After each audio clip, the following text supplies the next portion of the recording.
Ladies and gentlemen, boys and girls, this show runs through the ages. Sinners and saints, goblins and haints, but beware as they say we're contagious. Sick with the truth, we uncover the lies. We beat on the drums as they march side by side. Wake up, my dear friends, and smell that fresh roast. Last night shall no longer exist. You're here by yourself, but you're never alone. As we spin stories you'll hear in the mist. Reptilians and greys, we folk who stay hidden. Mysterious booms, archaeology forbidden. Stay away from the village, keep off of the moors. There's a lady in white and bloodstains on the floor. So sit back and relax, take the load off your feet, as we're here to amaze, entertain, and complete.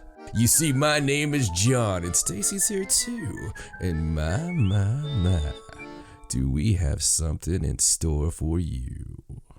Welcome to the Paranormal Sideshow, with your host, authors of Till Death and Beyond, John and Stacey Edwards of ParanormalSideshow.com.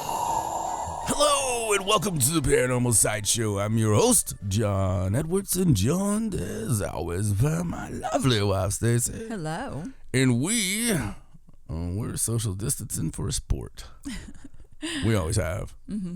Until they said it was mandatory. And then the rebels in us decided to not do that anymore.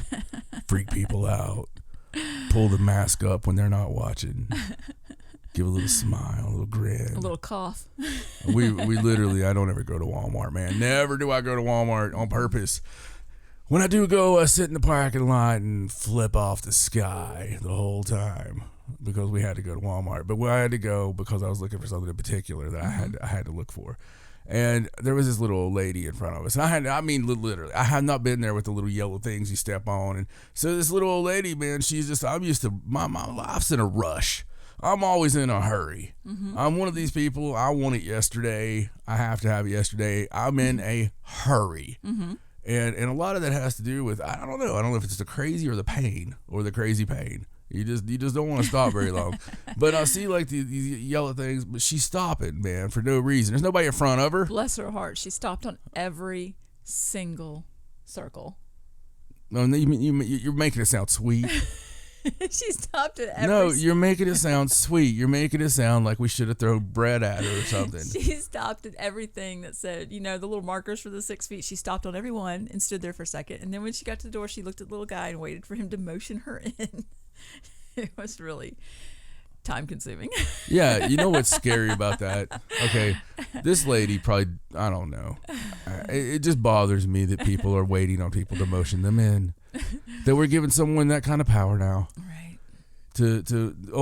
Yes, you're allowed to come in and spend all your money in Satan's Candyland, where we don't ever have anything you need and everything you don't. Right. It's like they know mentally, what am I coming to this place for? You're just upset because they hadn't stocked the wrestling figures. My AEW wrestling figures, yes. The ones they said were coming out that specific day, yes. Mm-hmm. They didn't know, even when I checked their planogram that was hanging there. Right. I called every Walmart in the area, and nobody had them out yet. It was all these excuses, pandemic this and pandemic that. Pandemic schmandemic. Listen. Me and my mates, our operational standards haven't dropped a bit. My fellow Bruce Waynes, I can guarantee you, and freaking half of them listen to the podcast, we haven't dropped a bit. We're still the best there is. The best there was, best there ever will be. We're actually leading our company. Absolutely leading our company because you know what? We stocked the damn AEW figures when they're supposed to be stocked. That's why. Well, that just means we have to go back every day until it's done. It just means that my poor little Kyler didn't get to play. Right, Kyler, right. Yes, Kyler. It was Kyler's introduction to wrestling figures, and that's what it was. Eventually, when I show him to him in a few years, when he's able to, when he's old enough to appreciate it. He doesn't just bang them together. Well, no, it's got a, I mean, I'll probably bang Cody and Brandy together. And then when MJF comes out, I'll probably have her, Okay, that's enough of that. Well, you got to have storylines. You got to have storylines, Stacey. Right. So what a crazy past week it's been. I know if I had a nickel, right? Right. I would smoke it right now.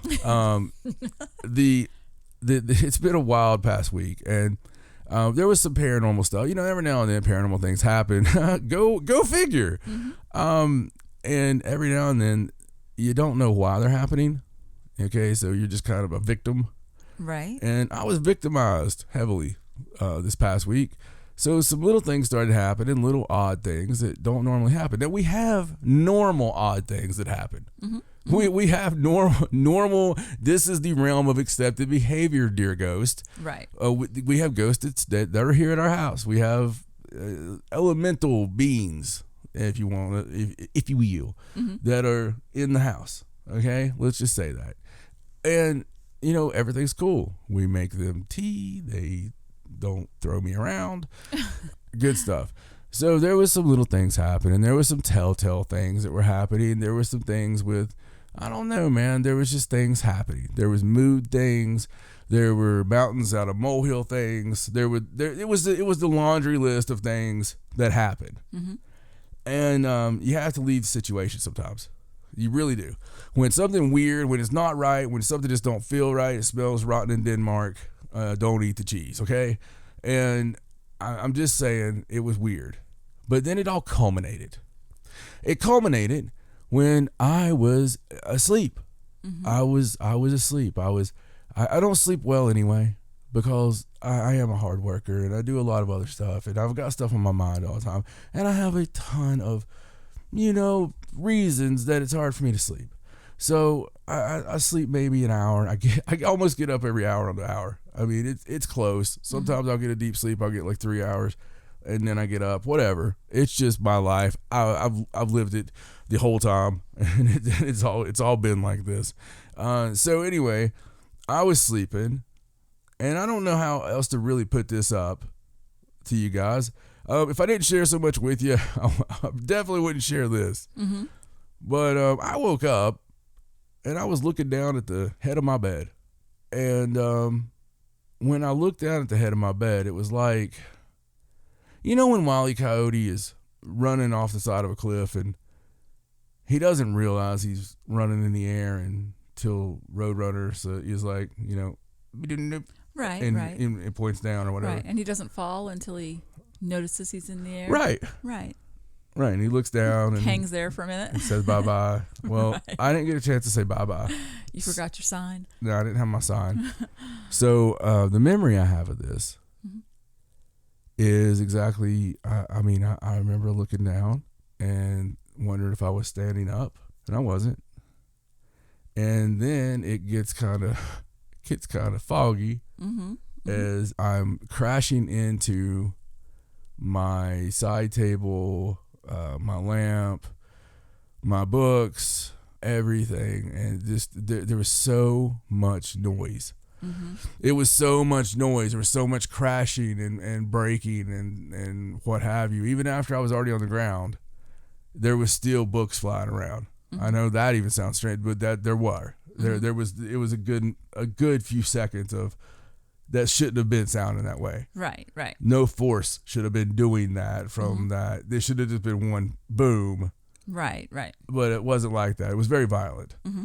And of course, Stacey, being the loving companion she is, instantly just starts freaking out and screaming about it and everything else. And she's coming over behind me. I'm laying down. I pulled myself up to my chair. Trying to pull myself. I was in horrendous pain. Okay, just really bad pain, especially that pain when you first when you first get hit with the pain, that pain. And she's coming behind me and she's like looking at. Oh, she's telling me stuff that's damaged. It's like some of my favorite stuff. It was a bad time. It was a bad time. So really, I don't know what to make of it. I really don't know what to make of that. It was a weird thing because when I went over there, like I turned the light on my side of the room because I thought you would just fallen or tripped, but it was so loud. I had no idea what was going on. And so I went over there, and everything on your whole nightstand was just in the floor, in the corner of the room. Like it had all just been swept over. And so I decided you had a lamp over there, and it was broken. So I wanted to unplug it because the whole light bulb was broken and everything, and I was afraid. It was the lamp, folks. Yeah, it was the lamp from the video. The haunted lamp. Yeah. So I got the lamp, and I went to unplug it, and the cord of it was all like wrapped up in cords of like your phone charger and stuff. The cords that are normally over on the bed somehow had gone over top of your nightstand and were laying on the other side, and I had to like untangle the lamp cord. That's how violent everything moved around. Like those things should not even have been over at the wall. Yeah, the stuff was weird. The cords was very strange because, as she said, I mean, like the one plugs into my phone, it's definitely on this side, and then you clock radio when the two things plugged in. It just didn't make sense, and then they were all the way over there. That makes no sense at all. It still doesn't make sense. Even no, you would have to pick those things up and like toss them over there for them to get on that side. Yeah, it was really weird. And it was weird all the way around, and the way that the lamp was crushed. I mean, it was obvious that it came down from the top. As I did, and I broke that stupid bulb. Finally, we got a new bulb, folks. So we always told you we would tell you if we ever changed the bulb. So lo and behold, I probably need to burn that lamp. To be honest with you, since the lamp nearly killed me, I don't know, or maybe it saved me. Maybe I don't know. I don't know either. All I do know is it was a strange situation, and it was levitation. Strange situation known as levitation. It's the first time I can ever say I was levitated, but oddly enough, I have an aunt that has a levitation story. Stacey and I were interviewing her. We investigated my grandparents' house on my dad's side back in like 2010. We were talking to my Aunt Lorraine, and she was, I was like, "You got any strange things?" And, well, when I was first married, me and Jim were in a haunted house. We lived in a haunted house, and she was telling me all the stuff that happened. She goes, I'd wake up at night and levitating over the bed, and he would be careful when he was getting me up because sometimes I would fall, and I was just like, oh, I mean, but it was just so matter of fact, right? Like it just happened all the time. Yeah, it was just so matter of fact. It's just that is my family though. Because they just expect to levitate at night, It's like, well, I did have this problem with levitation for a while. It was just, we started. Only when I ate the beans. Though. Yeah, absolutely. So, I mean, very strange. Listen, I can't tongue in cheek this too much. If I hadn't woke up when I did, I don't know where I would end up. Okay, I don't know what was happening. Right. I don't know where I was headed. I don't know what was taking me there. 100%. This is how it happened. I haven't even told my friends. I have my little Order of the Sideshow that we have our little secret chat. I haven't even told people yet. Well, it was pretty nerve-wracking. I'm trying to wrap my mind around it. Yeah. And I'm pretty sure that I'm not going to go without my protection anymore. I know that's been a thing. So I wasn't wearing my citrine, little things like that. But this one was weird. This one was I would rather forget this one. I don't know if it's going to be rehashed ever. I don't know if it's going to be. I guess we'll have to wait and see if it happens again. Yeah. Well, hopefully it doesn't. I hope not. Not a good feeling. It's just weird because I don't understand. I haven't looked into levitation enough. Right. Levitation it's in the crop circle field for me. It's one that, okay, I've read that it happens. I'm sure that it happens. Too many people have talked about it happening. Right. It's just hard for me to believe in it. It's hard for me to believe how it's possible. It's hard for me to wrap my head around it being a real thing. Yet it just happened to me. I've been trying to rationalize other things that could have happened to me that I could have perceived as levitation, such as I was standing up and somehow standing over the lamp, but it was too high. I was too high, and the placement from where I was seeing the headboard, there's no way for me to physically be standing and looking down as I was. So and I also would have felt my feet touching something, which I couldn't, and I thought about that right off the bat. I really had a weightlessness. There was a true weightlessness to me. Right. And I didn't feel that I was being carried. So it's really strange. But I also didn't feel that feeling like when I get in my back thing where I lay upside down. Can't think of the name of it right now. Your inversion table. Thank you. When I get in that, when you do the inversion, it sounds all pleasant and stuff. It's not. I mean, your freaking jaws are on top of your head, and your junk's up on your touching the bottom of my chin, and but you know what I mean. It's not pleasant. Right. Okay. It gets the job done, but they make it look so pleasant on the box. Oh, I know. Like it's not pulling your ankles off your legs or something. Right. You're thinking, well, that's pleasant, and it's not. Okay. I tell people it's pleasant because once you buy the inversion table, you're in the club, and you have to lie to other people that have nobody likes it. They're all just like, yeah, it's great. Yeah, other people that have always wanted the inversion table. Now you're in that club. That now you actually you play golf at the nicer place. You got the brand name shoes. You know what I'm saying? The brand name shoes don't actually feel better, but you sure as hell tell people they do. It's like, oh yeah, you have to validate why you spent so much money on them. Oh, these Clarks. Oh my God, yeah, you'll get them someday. Keep working, Buckaroo. So I've got these friends, that work for me or whatever, and they're like, oh, my back, me back, and I'm just like, well, I've got this inversion table. I actually got the expensive one, and the one with all the crap that I don't use. Right. That I could have got the cheaper one. Right. Like the vibrator and the damn and the heat and the. Yeah, I still don't understand that stuff. It's like, do you really want to hurt, or do you really want to hurt? I mean, because I tried doing it with the heat and the vibration on. It's such a thick pad that when you're laying on it, it's like it makes you lay weird. It's horrible. It's just terrible. So regardless, this is all I can compare it to. I know when I'm being inverted. I know when I'm upside down and something's holding me. This was not like that. So then I even thought, well, maybe it was a dream, and then I woke from the dream and violently jumped. And violently threw yourself over to the side. Threw your phone and everything over to the corner. So then I had to go back and on the other side of the argument, right? Things that argue against it being anything else. Well, I've not fallen out of the bed since I was probably 3 or 4 years old. Right. Maybe younger. I remember falling out of my captain's bed. Okay. It only happened a few times, and it only has to happen a few times until your body quits being stupid. Okay. You start out as a dumbass, and you generally work your way up, and it's just the way it works. So I remember falling out of my captain's bed maybe 3-4 times. Right. And then my body somehow developed okay. Yeah. That's not we understand the boundaries now. Yeah, that's not going to happen anymore. and I haven't fell out of beds. Right. Since then. You've been with me over 20 years. I've fallen out of a bed. You've not. I mean, and there's been times I was inebriated enough that I should have fell out of a bed. Right.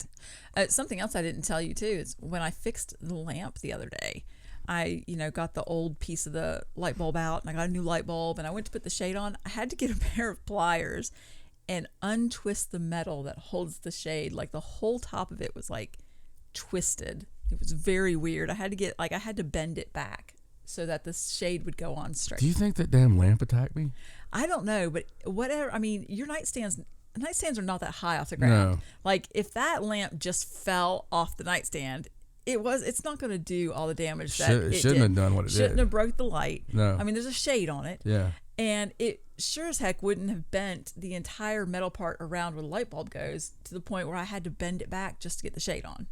It's very strange. No, it had to have fallen from much higher. What would cause that is a 6'3" behemoth dropping on top of it. But it was behind the table though, and you weren't behind the table. The lamp was behind the table. Thank God I wasn't behind the table. I know. That would have been awful.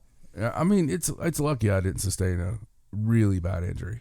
Yeah, it is. And that also goes to the effect of, that like when you are inebriated or you're, and they say sometimes in your wreck, it might have saved your life. Right. That you were so loose.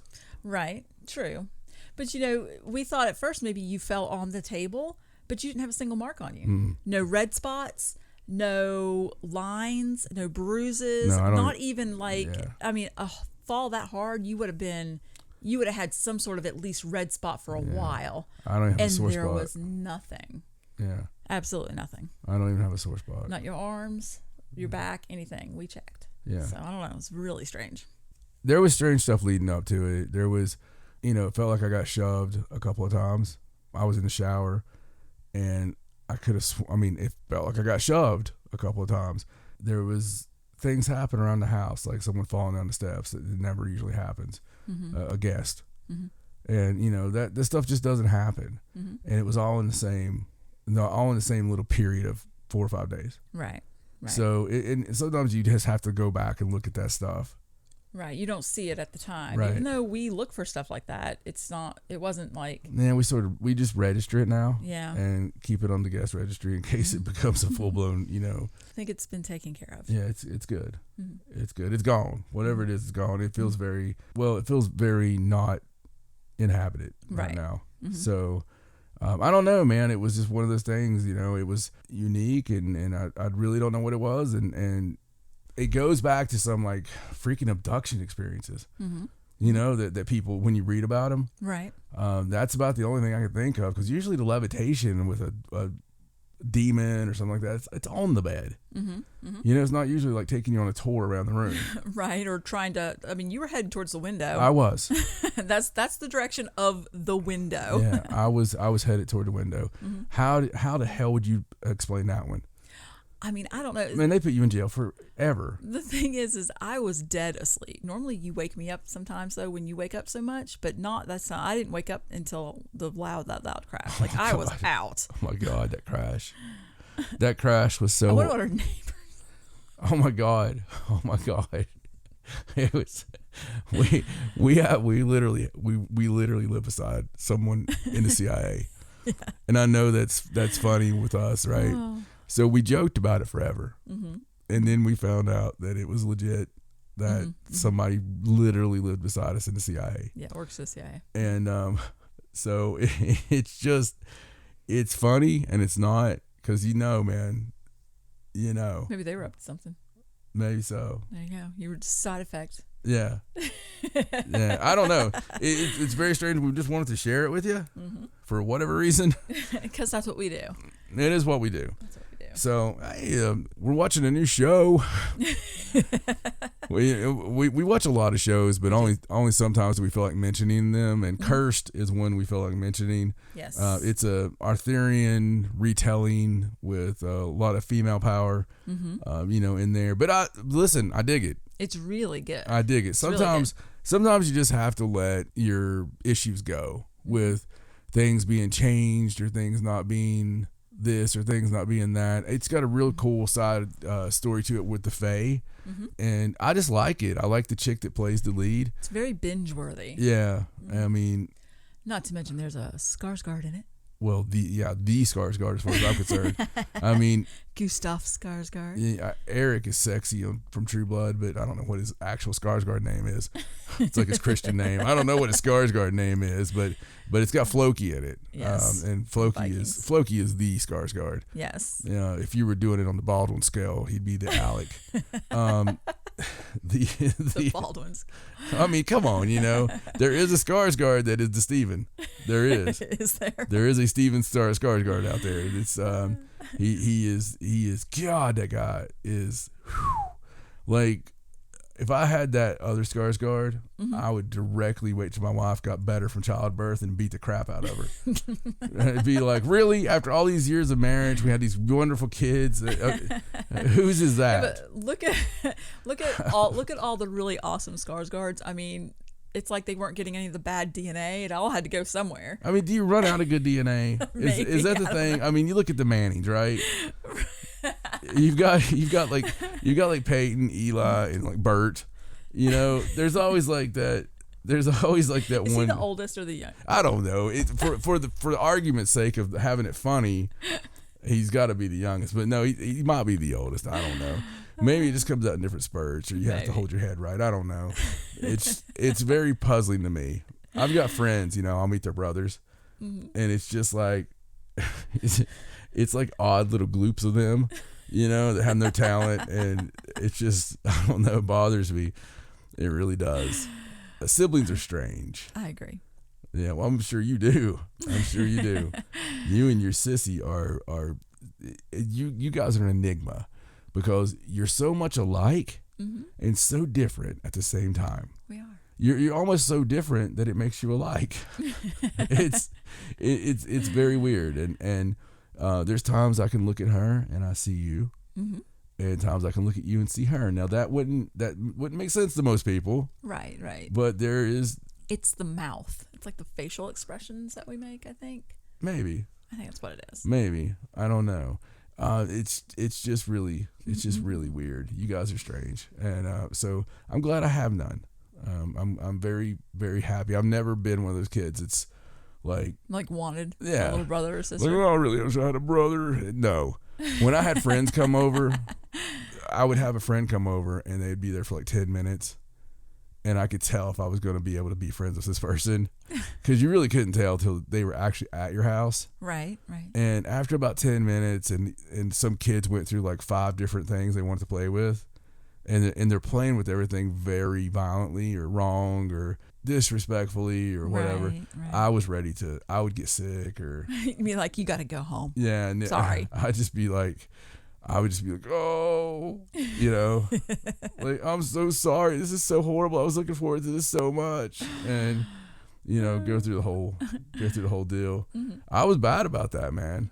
Mm-hmm. I could not stand people. Like it's a long standing. It's like a whole lifetime thing. It's a long standing to be someone who entertains the public as a living. Like, right. I've always put myself in front of the public, but I don't particularly like, the public. like it's a wonder the whole you and I thing. Right. I mean, because you're a lot like me. Mm-hmm. You really are. And it's because you and I can sit in the same room and not be in the same room. Yeah. When we need to be. Absolutely. We can be alone together. It's a talent. Yes. It's truly a talent. Honestly, say you eat too much, okay? Mm-hmm. And you get that feeling where you don't want to see people. Stacey and I can change clothes, get completely naked after eating too much and not see each other. Like, we're that respectful with it that we can do that kind of stuff. We're very respectful of each other's feelings and space, when we need to do it. In fact, you're more likely in our home to be more private sitting beside each other than we would be at opposite sides of the place. And speaking of cursed, I seen something really cool out of USA Today, and I wanted to share it with everybody because it's still going on right now, and you can get on there. We'll put the link up so you can be part of it and vote on it. But USA Today is doing their 10 best Reader's Choice Awards, for 2020. Mm-hmm. And it's something, it's something we're all pining for a bit. Vote for your favorite haunted hotel in the USA. And they even put the note from 10 best because it's on 10best.com. Okay. But someday we'll all be ready to pack our suitcases again and head out to the next adventure. In the meantime, we'll keep supporting the places that inspire us. Please check individual hotel websites, blah, blah, da, da. And you guys could do all that. You can check the leaderboards, all that stuff, right? There's all kinds of different contests on here they keep up with. But this is particular, the haunted hotels. I just thought it was really neat because it gives a little blurb about them. And, I will probably pick here as we're doing this to see which one I'm going to pick. But we're going to start out with the 1886 Crescent Hotel and Spa in Eureka Springs, Arkansas. That's a great place to start. Absolutely. I agree with you, dear. Just a little bit about it here. Guests who want an extra scare can take a nightly ghost tour of the historic Victorian-style hotel that claims to be America's most haunted hotel. Visitors at the 1886 Crescent Hotel and Spa, a member of the Historic Hotels of America, can watch ghost videos, learn about Eureka Springs' unusual history, and go on a massive ghost hunt featuring the Eureka Springs Paranormal Weekend, a 3-day hands-on paranormal investigation event in January. Really cool about this place, the springs part of it, with the healing that they've done. There's a lot of cool showmanship that's went into this place, making it one of my favorites. Just because of the former owner. It's just a really cool story. I think Ghost Adventures did it, and they did a wonderful job of explaining everything about it. Right. Next, we have Bourbon Orleans Hotel, one of the top haunted hotels in a very haunted New Orleans. The Bourbon Orleans Hotel plays host to ghosts that date back to when the site was occupied by the Orleans Ballroom and Theater. The spirit of a Confederate soldier is sometimes spotted on the 6th and 3rd floors. I don't know why they said it in that order. while sightings of ghostly children and nuns stem from a yellow fever epidemic when the hotel was converted into an orphanage, which will absolutely do it. And man, the hell with haunted nuns, man. You know, I would rather see a gaggle of clowns than one nun. I mean, I didn't know how much I hated nuns until The Nun. Like, I knew I didn't like it. There's always something about face coverings and things like that. And I've had things visit me before in robes, which Stacey almost killed me the other night because we have our banner for the live shows, and oh my God, not to give the secrets of, studios away, but we found it easier to record the televised part of our show of John and Stacey versus the Unknown in the side of our bedroom. Right. So lighting and what have you, So we have our banner up behind us, and Stacey, it's covering the closet, okay? So Stacey had it rolled up or whatever. I was taking a nap, and I wake up, man, and I just felt, and you got to understand, this is the day after I crashed into the lamp. Right. Well, see, what I had done was I didn't take it down all the way. I just took it down enough so we could get into the closet. So it was still hanging on one end and then sort of draped down, like in the corner of the room. 7 feet tall. 7 feet tall in the corner of the room. So in the dark, it looked like a cloaked Grim. It looked like the Grim freaking Reaper. And I just woke up and I stared at it, and it stared at me. And I see so much stuff. I don't freak out, but I seen it and it seen me or whatever. And I was just like, hey, that's it. That's literally what I did. I was like, hey. just wait and see if it would answer. I just figured it'd be like, hello, usually if you're kind to somebody, they'll be kind back, even if it's the Grim Reaper. I'm sure he's not used to that. He's used to screaming, like, well, hello, So I'm not going to take you. You were nice to me. Normally people just scream and beg. It does something to me. It makes me mad. I don't know why I have this size. So anyway, Bourbon Orleans Hotel. Yeah, keep your nuns. I'm not going to vote for you. Somebody from the Bourbon Orleans Hotel right now. I was like, oh. Next, Captain Grant's 1754. Wow. It's a unique name, huh? Yeah. Captain Grant's 1754 attracts visitors to Mystic County. Of course it does. Mystic County. Oh my God. Nuh-uh. Captain Grant's 1754 attracts visitors to Mystic County for rest and relaxation, as well as possible encounters with spectral guests. Visitors have reported ghost sightings and unexplained occurrences during their stay. Those who'd rather experience the inn's haunts from afar can read about them in the owner's book, The Ghost of Captain Grant's Inn. And it gives you on here, how you can stay there if you want to and all this stuff. Connecticut. Mystic, Connecticut. Oh, cool. Yeah, man. Yeah. Your place. Tell the people why. Oh, well, that was where my family is all buried in a really beautiful cemetery there. Yeah, but I'm talking about water. Like the fish side of my family going all the way back to, I don't know, 1700s. Yeah. I mean, it's way back. Way back to pretty much when about 100 years after they first crashed. Right. But yeah, it's her father's buried there. It's really nice, and like it is overlooking the water, which is great for Navy men, and it's just really cool stuff. I felt special when I went to that town with her. It was very, man, it just felt like, hey, we're supposed to be doing this. This is really good. We need to go back. Well, the next time we go back, we'll stay at Captain Grant's. It's actually Inn. Preston, Connecticut. Oh. So it's got probably very close. Yeah, I mean, if it's in Mystic County, it's got to be very close. But yeah, absolutely. I didn't know about this one. I will say that. I did not know Never about heard that of one. Captain Grant's 1754. I'm sure, because trust me, folks, it don't matter what you do. There's that one guy that's out there right now going, oh, you don't know about Captain Grant 1754? I can't believe you never heard of that. How long has he been doing this for? They all sound like that. And you know what I say to them? F*** off. And next, Fainting Goat Island Inn. I knew it. I knew the visuals you were gonna have. This chick watches videos of fainting goats. Just Fainting Goat Island Inn. yeah. Is that where you stay when you just want to go see? It's probably because fainting it was goats? haunted and it wasn't actually fainting goats until they saw the spirits. Meow. They're just regular goats. They're just scared to death. Anyway, continue. I'm sorry. Guests of this former railroad hotel, built in the late 1800s, have reported numerous ghostly encounters, like being woken in the night by voices or seeing two women sitting for tea in the fainting room. I don't want to go in the fainting room. I was just saying, can you imagine being a woman? It's like, hey babe, would you like to have some tea in the fainting room? I want to know how that room got its name. Well, I don't know. It says owner William Cosby. No, let's see here. So, other reports hearing footsteps on a staircase that doesn't exist.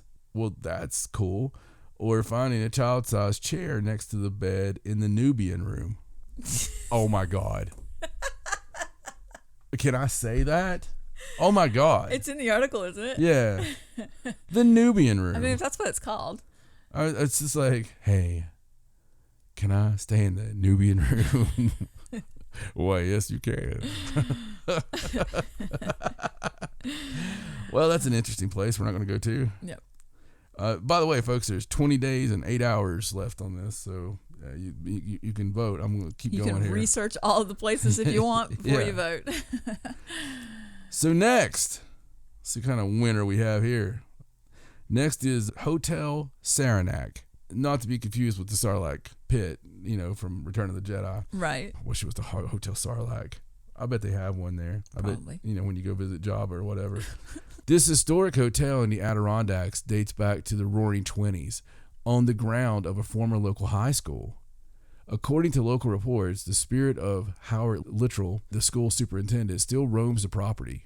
Other sightings include a young girl on the 4th floor, spectral singing on the 6th floor, and mysterious scratching sounds on the 3rd floor.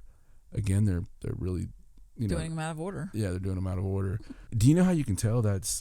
You wouldn't even have to know it was in New York. Do you know how you can tell it's in northern?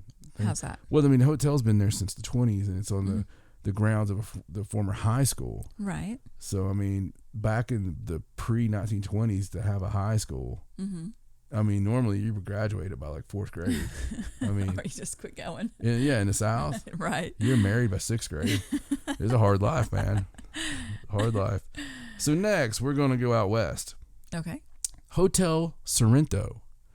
And that's in Seattle, by the way. Oh, wow. Okay. Some guests of Seattle's Hotel Sorrento have never checked out, including the spirit of Alice B. Toklas. Other occurrences include a mysterious piano playing in the penthouse suite and a strange presence within and just outside room 408.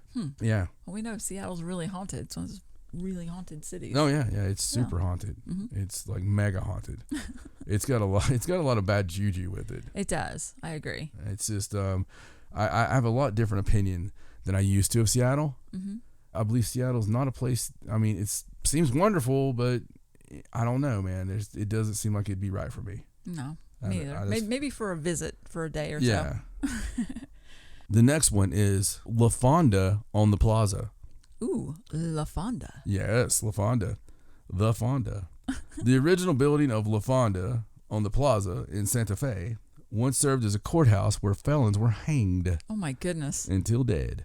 Today, many guests report the presence of ghosts from the Wild West, criminals, victims of shootouts, and suicides from fortunes lost, especially in the main dining room and the 3rd floor restaurant. Wow. So that place is just crawling with it. Oh, absolutely. And next, we're going to take a little trip to Fall River, Massachusetts. Ooh. The museum and B&B in Fall River has a gruesome history. I haven't told you the name of it yet because it would give it away. The house was the site of the unsolved murders, the hatchet killings of a man and his wife, and even the decapitation of a cat in the basement.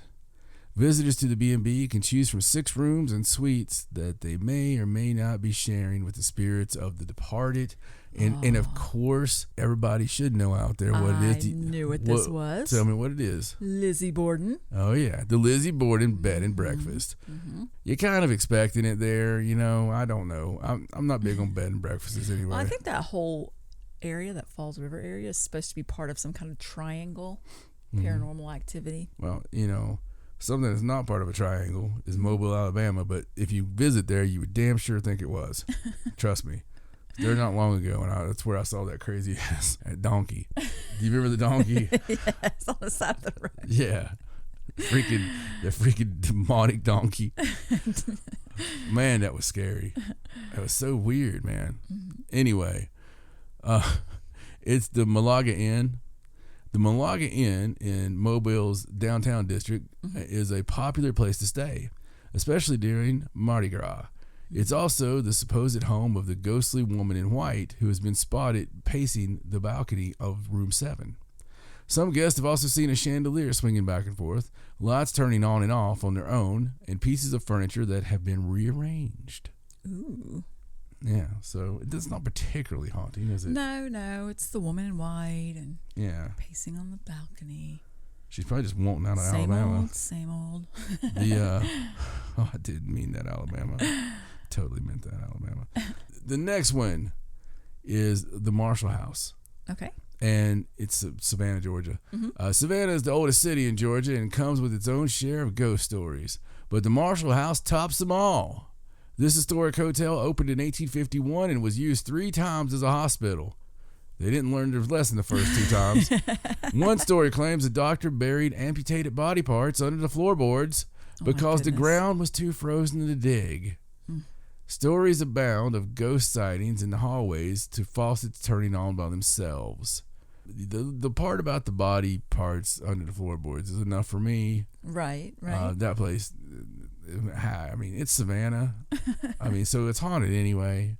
You can't have anything in Savannah. There's this ghost story in Maine about this particular house, and I don't remember what it's called, but the story there was that it's haunted by the spirit of this girl. This family's daughter passed away, and they had to bury her under the kitchen because the ground was too frozen. Right. To bury her because it was wintertime. Permafrost. Now, I believe that in Maine. Yeah. But in Savannah, does it freeze that much in Savannah? No, I mean, it's not supposed to. I mean, was it like a freak winter or? It could have been a freak winter. That's a really good point. I mean, I just don't, you don't hear about that much, that far south. So. No, it's very strange. It's a great point. It's a great point. That's very odd. I mean, it really is. It's very freaking odd. Oh, anyway. If somebody knows the answer to that one, let us know, please. So the next one is Iowa's. Well, I mean, there you got it. This one might have won the pony. Iowa's a freaking weird place, man. Iowa's Mason House Inn dates back to 1846 when it served as an inn for steamboat travelers. What a fun little thing to be. What are you? I'm a steamboat traveler. Today it is believed to be one of the most... I don't like to go out on the high seas. I just want a steamboat. I just picture, Mickey. Today it is believed to be one of the most haunted sites in the state. The owners have reported at least 5 spirits at the inn, including 3 previous owners, 1 murdered guest, and a doctor who treated patients at the inn during the Civil War. Damn doctors, man. They're just completely going to be stuck wherever they're treating people. It's like it's like they never get to, ghost of the doctor was found in Cancun, No, it's always like some seedy ass place. They should have built more hospitals. Where he's clearly like sticking penises under floorboards. Hotels. The next one, built in 1907, the Mispa Inn in haunted Nopa, has many spirits supposedly roaming its halls, including Rose, a prostitute, murdered by a jealous gambler. Guests report items that mysteriously move, and an old elevator whose doors randomly open and close. Well, the old elevator, that's pretty explainable. My name don't have to be Steve to figure that one out. So it's an old elevator, and they open and close, huh? Randomly. Yeah, but the Rose, I know the story well because of that prostitute, but I like prostitute ghost. I don't know why. Probably the same reason I like prostitute living people. The next one is, I mean, you can't have a list if you don't have Myrtles on the list. That's right. It ain't a party till it's a Myrtles party. Ghosts that supposedly visit the Myrtles plantation in Louisiana have been captured on film. They have indeed, including a photo of what appears to be a slave girl taken in 1992 and another ghost girl peeking through a window. This dramatic antebellum mansion calls itself one of America's most haunted houses and organizes historic and mystery tours every day. Some rumors even claim the plantation was built atop an ancient Indian burial ground. I'm telling you, it's a Scooby-Doo episode. Every time I ever think about going into the place, it's like... So, I think Myrtle's plantation is kind of cheating, because it used to be a house and it's all haunted, and now it's like a place it's not really a hotel exactly, is it? Can you stay there? Clearly, if it's on the list, it must be a bed and breakfast or something. Yeah, I never realized that. There is no part of me that is interested in staying the night there. As hard as it is to me staying in a regular hotel, I mean, people that don't really have any kind of sensitivity to the other side, you don't understand what a Comfort Inn can do. Right. All right. I mean, it's not cool. Just those old hotels the spirits are hanging around, just trust me. Trust me. Because of our points that we like to get, I could tell you every haunted Comfort Inn from here to Maine. And there's quite a few. So this next one, folks, is one that I've mentioned 1,000 times if I mentioned it once on this show. On this show and other shows, but had different names, it had the same stars. I've mentioned it because it's got one of my favorite things that ever happened before in paranormal television history, with Jay and Grant and them talking to a ghost that thought they were the ghost. And that was one of those aha, fantastical moments that I'd already been thinking that for a while. What if you had these cognitive people, and we're talking timey-wimey, and to them it's 1930, and they're hearing you calling out, and they're like, oh God, it's haunted in here. It's very creepy just thinking about that. Right. Like you're always just talking to each other at different time periods, It's just weird, really weird. But what this is the Omni Mount Washington Resort, okay? Guests who stay in the third floor room at the Omni Mount Washington in New Hampshire, a member of Historic Hotels of America, have reported seeing a woman brushing her hair at the end of the bed. That'd be enough for me. That's gross. Ghost hunters claim this is the ghost of Carolyn Stickney, a.k.a. the Princess, the bride of the hotel's original owner and developer. Since she died in the 30s, staff have reported still seeing the Princess, and what appears to be her outline even appeared in the background of one photo. And this is the one where the guys are in the room, and they're like, Princess, and she's like, hello. Someone there. And it's just very, it was. I remember you. That's always been I went nuts one of your about favorite that. Things. Yeah, I went nuts about it. Nobody else really got as excited as me. It was one of those moments where right. I don't think anybody really got why I was so excited about that, but it just went with something that I believed in already. So next, Omni Royal Orleans. That happens to be in New Orleans. Guests at the French Quarter Hotel might encounter more than just staff members and fellow guests. The property is believed to house several, mostly friendly spirits. Describe mostly. Like a Confederate soldier, I'm sure he's nice, on the 7th floor.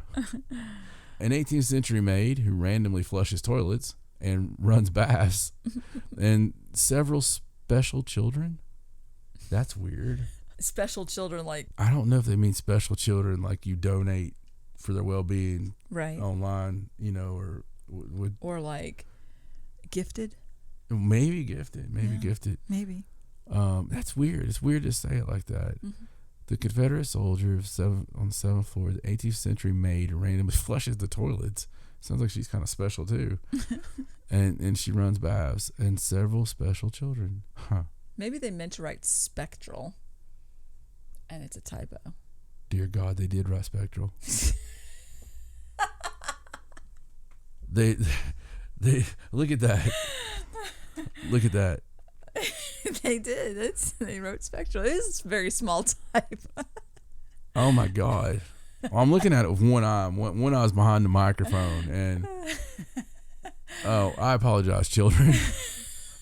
I had a really weird vision of that place. Let me tell you, it's just like, can you give me a sign? Pork and beans. It's just fine.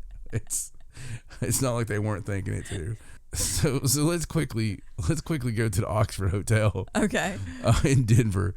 Denver's oldest boutique hotel, the Oxford, also happens to be one of its most haunted. Guests at the 123-year-old property have reported sinks that turn on and off in the middle of the night and locked bathroom stalls. I'm so sorry. Room 320 or 320 is thought to be a paranormal hotspot thanks to the spirit of Florence Montague, a woman who killed her husband and herself in the room and then later starred in Father Brown, I believe.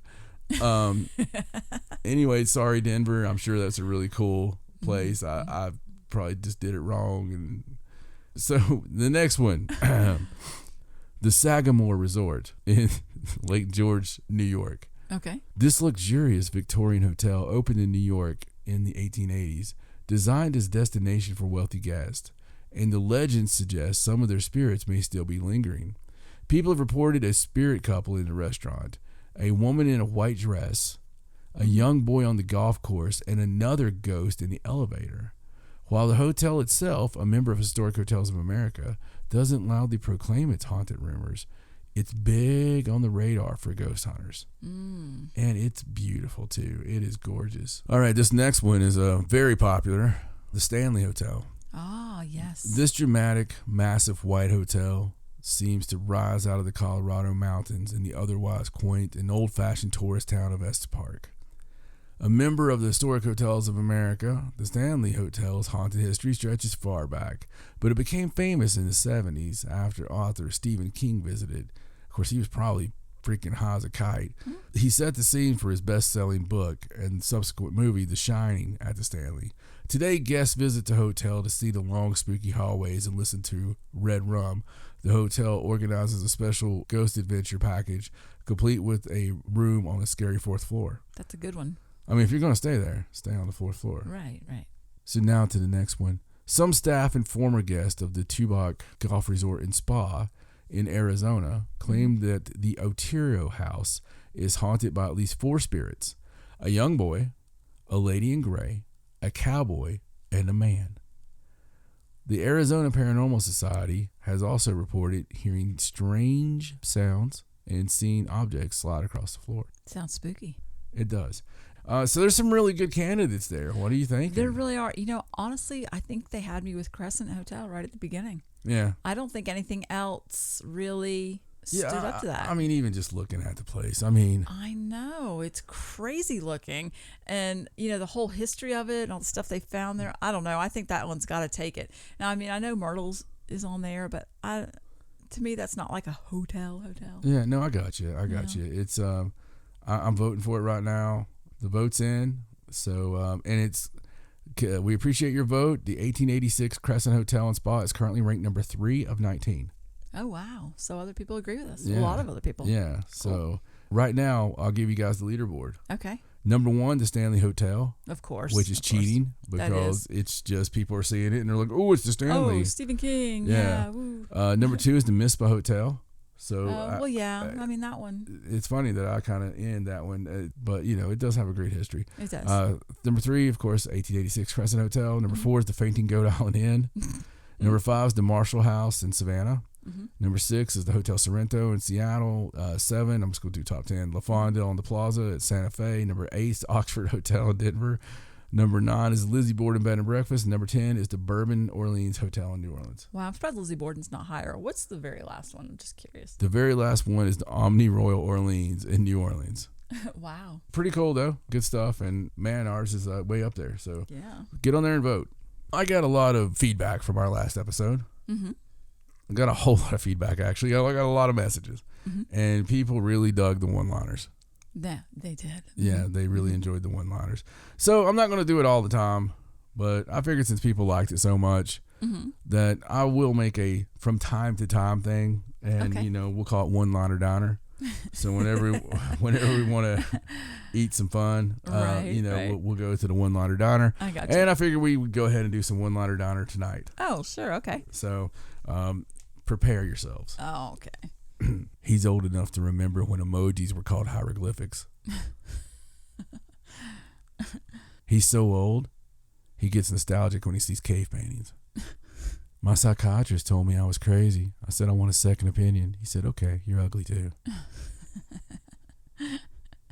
You sound reasonable. It must be time to up my medication. I like that one. You must have been born on a highway because that's where most accidents happen. Oh, ouch. You're so ugly. When your mom dropped you off at school, she got fined for littering. Your family tree must be a cactus because everybody is a prick. My girlfriend's such a bad cook, she uses the smoke alarm as a timer.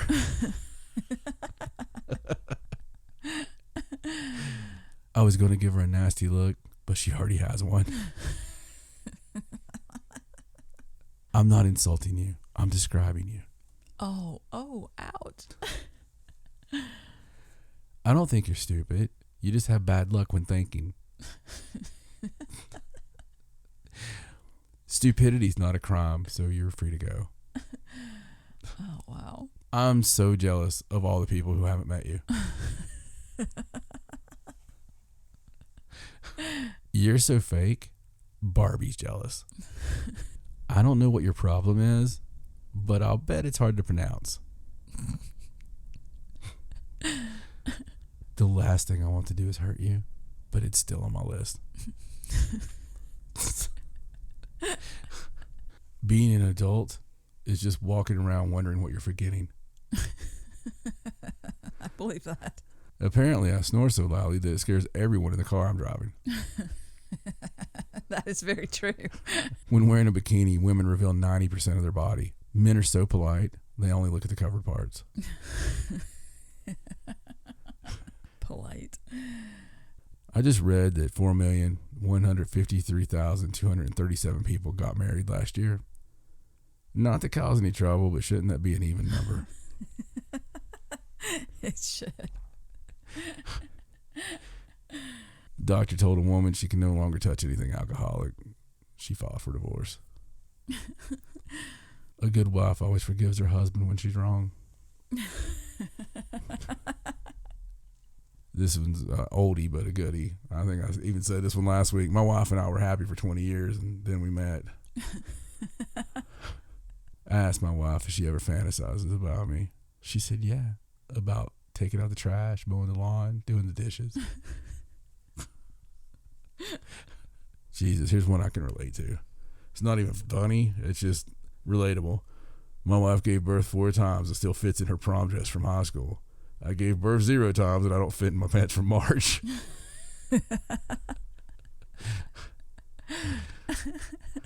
My husband's on the roof, only a few inches away from the insurance claim that could completely change my life. What's blonde and dead in the closet? The hide and seek champion from 1995. Oh, God. A blonde heard that accidents happen close to home, so she moved. What do you call it when a blonde dyes her hair brunette? Artificial intelligence.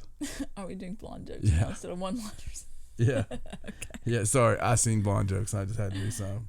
Okay. To all the blondes out there, I love you all. These blonde jokes are funny.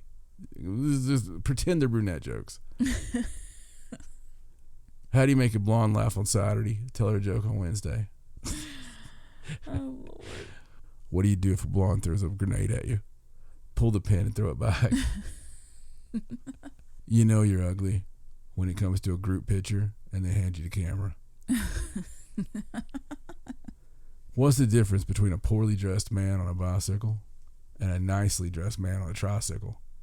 A tire. I was such an ugly kid. When I played in the sandbox, the cat kept covering me up. I've reached that age that looking in the mirror is like checking the news. I know there'll be some new developments I won't like. I'm tired of people assuming I've got a good personality. Is that it? Because you're ugly. I thought there was going to be more. I'm sorry, okay. I get it. I I guess I was expecting more. Oh, Lord.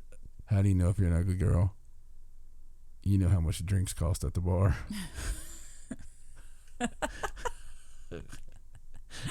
I'll end there. Oh, God.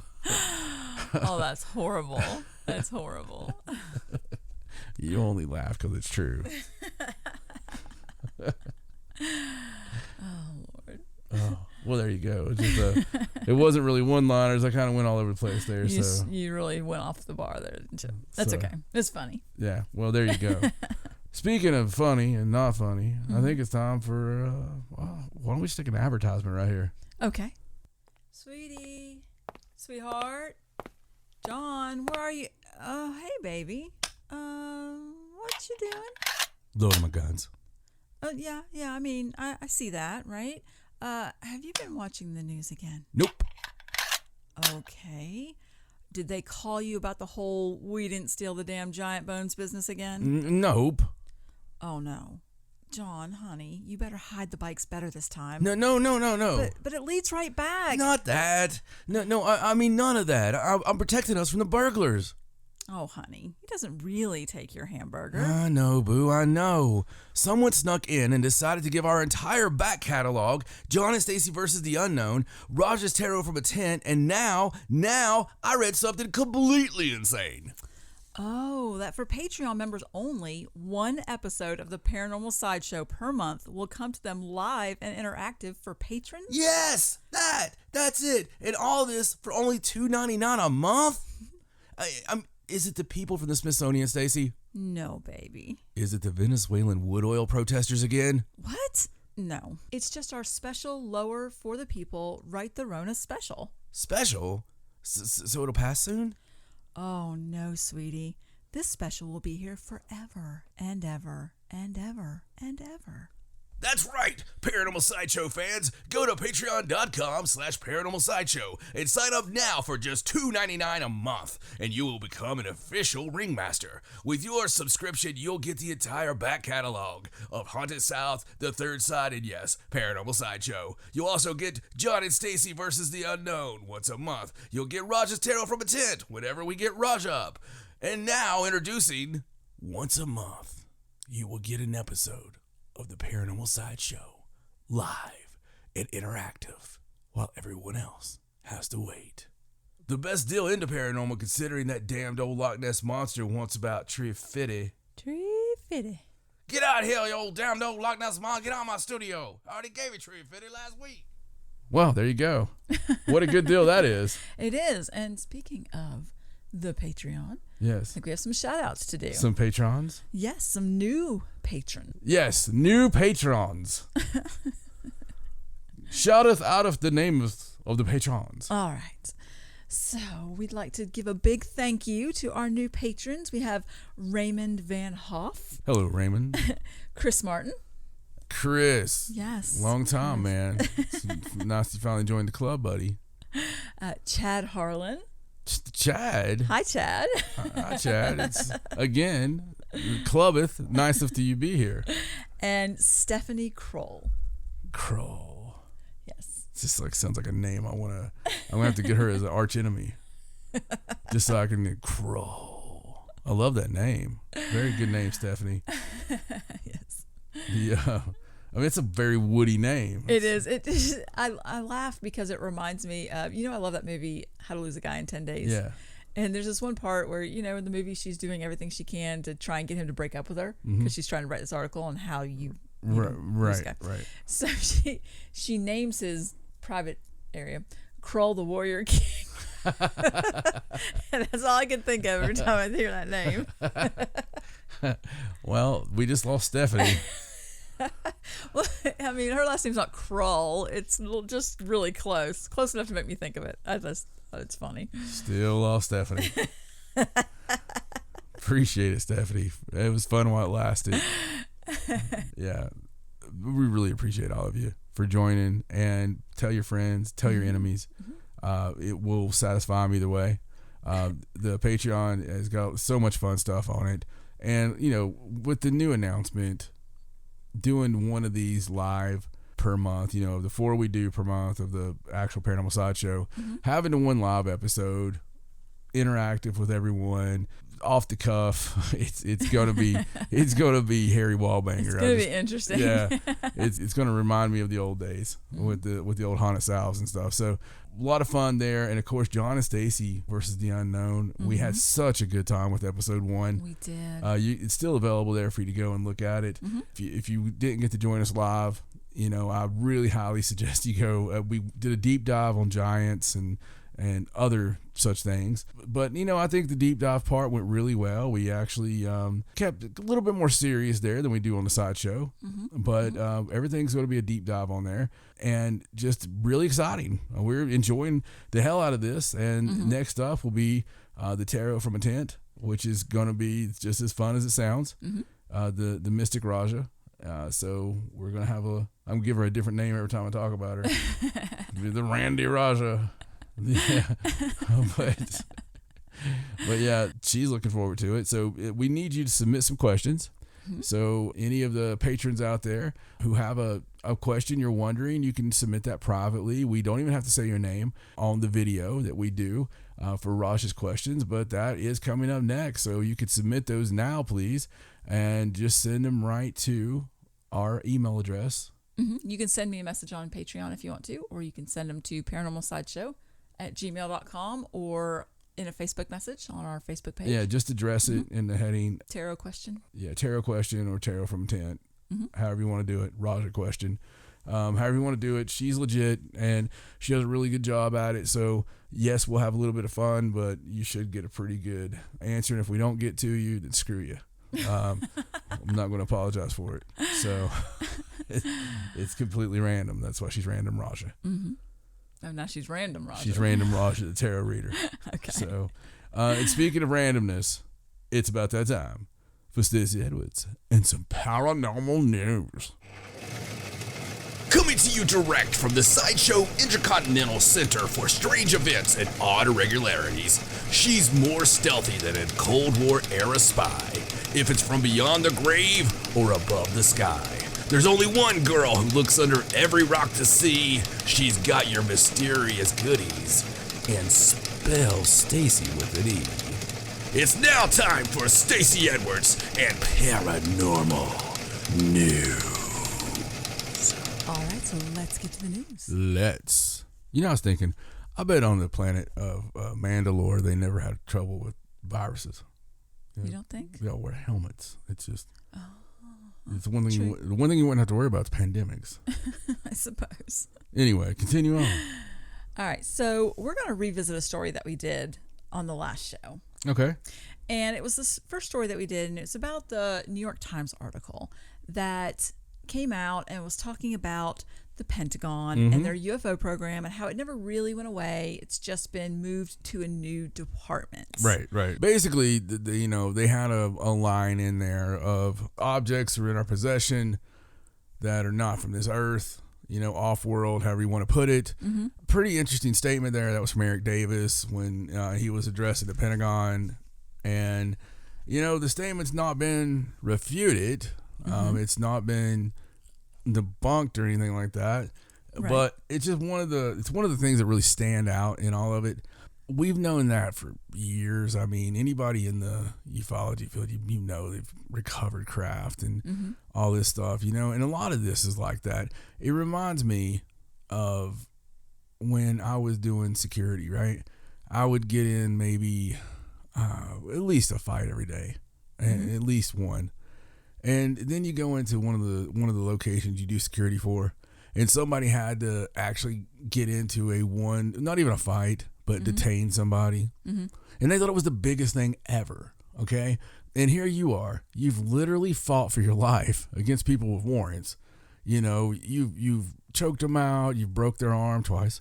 You've done everything like this, but it's part of your job. You don't brag about it. You don't think about it. Right. You've literally done it 1,500 times. And then you get that one person that's like, oh man, let me tell you, blah, blah, blah, blah, blah. And they tell you the whole freaking story.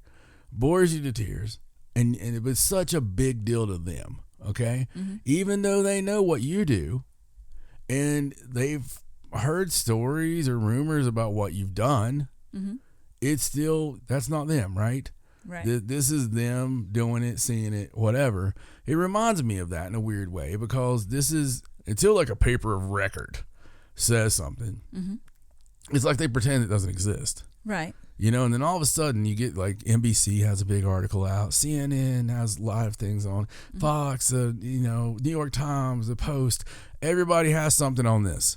It's going around everywhere about this. And of course, they've been conditioning us for a while now. And listen, they've known about freaking aliens since the aliens, forever. Okay? And it's just like Lazar was talking about, one of them, we dug it up. Yeah, well, something that I think is really weird about this is when this all started and the videos came out and we found out about the A-tip and all that stuff. Do you remember in that article, they slipped in there something about a warehouse? Yep. With material. They did. And it was in that article, and we mentioned it, and nobody else said anything about it hardly at all. Like, it was just glossed over. Like, it wasn't a big deal. Yeah. But it was in there. Yeah, you made a huge deal about that. Right. And it was you. You made a freaking huge deal about that. Right. It was just something that stuck on you, and it was Bigelow's warehouse. It was like way down there in the bottom of the article. It was Bigelow's warehouse, Yeah. and he had these pieces and all this stuff. And then you remember a year ago, Tom DeLonge and his merry men, they hooked up with the Army. Yeah, and they claimed they had some kind of something or Yeah, another. they were like, look, we have stuff from off-world. We can't show it. Yeah, we can't show it. And no big hype, right? Right. Neither time. And now, except this time, there's an article and somebody says something, makes a comment. It's not corroborated or refuted, but it's in there. Everybody picks up on it. It's the biggest news. Well, it's kind of like the evidence itself, right? You got this, you got this unbelievable video that's awesome, and it's stuff that we can't do, doing maneuvers we can't do, at speeds we can't do. Right. So they know that it's not of this freaking earth. They know that it's not. But there again, there is video. That's real video. Where a guy went to the beach every single night, and he was having these communications with the UFO, and you can see the freaking aliens working the controls in the damn UFO. I'll never forget that video as long as I live. It's probably 20 years old. It may be older. I don't know, but it's just one of those that never gets out of your head. Right. Once you see it that first time, you can always sort of see it in your mind's eye. And I'm just saying, there's a lot of great evidence out there. Fantastic evidence. And there's also people that's had their whole lives ruined by our government, and they've had their careers ruined. They've been shut down. They've been silenced. They've been canceled. Everybody loves that word, canceled. So they've been canceled by the United States government and by other governments as well. But really, the United States have bullied other governments into shutting up, right? So all of a sudden, it's okay. Right. We're going to talk about it to a certain degree. In fact, now they're deciding, hey, we're going to tell you a little bits here and there. Well, you know what? Screw you. You're going to tell me what? What parts are you not going to tell me? What gives you the right to not tell me any of it? How do you own the things that are coming to us from outer space? Why do you have the right in a free country, in a free society, to decide what I get to hear and what I don't get to hear? Now, I'm sorry, but you've already told me, yeah, it's real. We're only going to tell you certain parts of it. You could say it's for national security or whatever, but screw you. It's not foreigners. If one of these other countries had something that could do that, we wouldn't be here right now. Just spoiler alert. Right. If they could wipe us, they would wipe us. Okay. So you don't have the right. That's the answer. That's the short answer. You have no right whatsoever to withhold information to us that concerns something like this. Right. And the only reason you would, if you do have a treaty or whatever, people could scoff at that, but you know what? You were scoffing about a lot of other crap 2 months ago. So keep your mouth shut. All right? This is how it works. This is the real deal. And there is aliens. There is absolutely UFOs. There's absolutely recovered craft. There has been for a long time. There's obviously some kind of working arrangement of one way or another. Oh, hey, we're just not going to talk about it. It's too obvious. Okay. It's too obvious. There's just too much evidence. Right. There's just too much evidence. And now we have irrefutable proof from our own government showing these crafts, and they're saying, yes, we've done this, or we had this interaction, blah, blah, blah. And then you have the people from older days. Yeah, we did. And okay, now listen, here's the problem. If that little piece is true, and you say it is, then a lot of those big pieces are true. Mm-hmm. And, you're looking at the abduction phenomena. You're looking at a lot of these phenomena. And those things you also told on yourself a long time ago. Because when you started making it a big deal and people started going missing for researching it, people started getting in trouble for, talking about it. People got their lives ruined. People got records ruined. People, they were made to look like idiots because of it. And, hey, guess what? That's all record. That's all free and clear. You can go look that up. How are we going to do this? Well, we're going to smear. We're going to disinfo. That was when they figured out all this stuff was real. The first thing they wanted to do was disinformation. It was really weird. We went through a whole point of let's have freedom. Let's have open discussion. Let's tell the citizens what's going on. We did this. We recovered this. Oh, we got a shoot them down order right now. And then, in the early 50s, it was real. It was, these UFOs were coming over the White House and we're going to shoot the bastards down, mm-hmm. sir, But it went from that overnight to disinformation, mm-hmm. hiding, lies, a special clearance that, mm-hmm. Only certain people have. Right. And it's been this level of secrecy mm-hmm. where they pretend it doesn't exist and it's just science fiction. Mm-hmm. And of course you've got these millions of people that eat out of the hands of the news media or the people that want to create this, to keep the status quo. I see these people all the time now. These people that believe the lies that are told to them by certain people. Mm-hmm. And it don't matter if they just lied to them a month ago and they found out that was a lie, they're going to lie to them again. And they still eat it up because they want it to be true. Right, right. And it kills me, and it kills my listeners, okay? Because the people that listen to this show are not ho-hum sheep. You don't find Paranormal Sideshow and decide to start listening when you're a follower. Right, that's true. Well, I think the bigger point to some of this is why are they releasing this now? Because I don't believe for a second that they leak things accidentally or that people find things out when they didn't mean for them to. And now all of a sudden, all of these papers, every major news source is talking about this alien material. I would imagine, mm-hmm. as the world is right now, that come this October, your birthday party will not be the only surprise. I would think, I don't even think it's for a certain side. Mm-hmm. I think it's for the government side.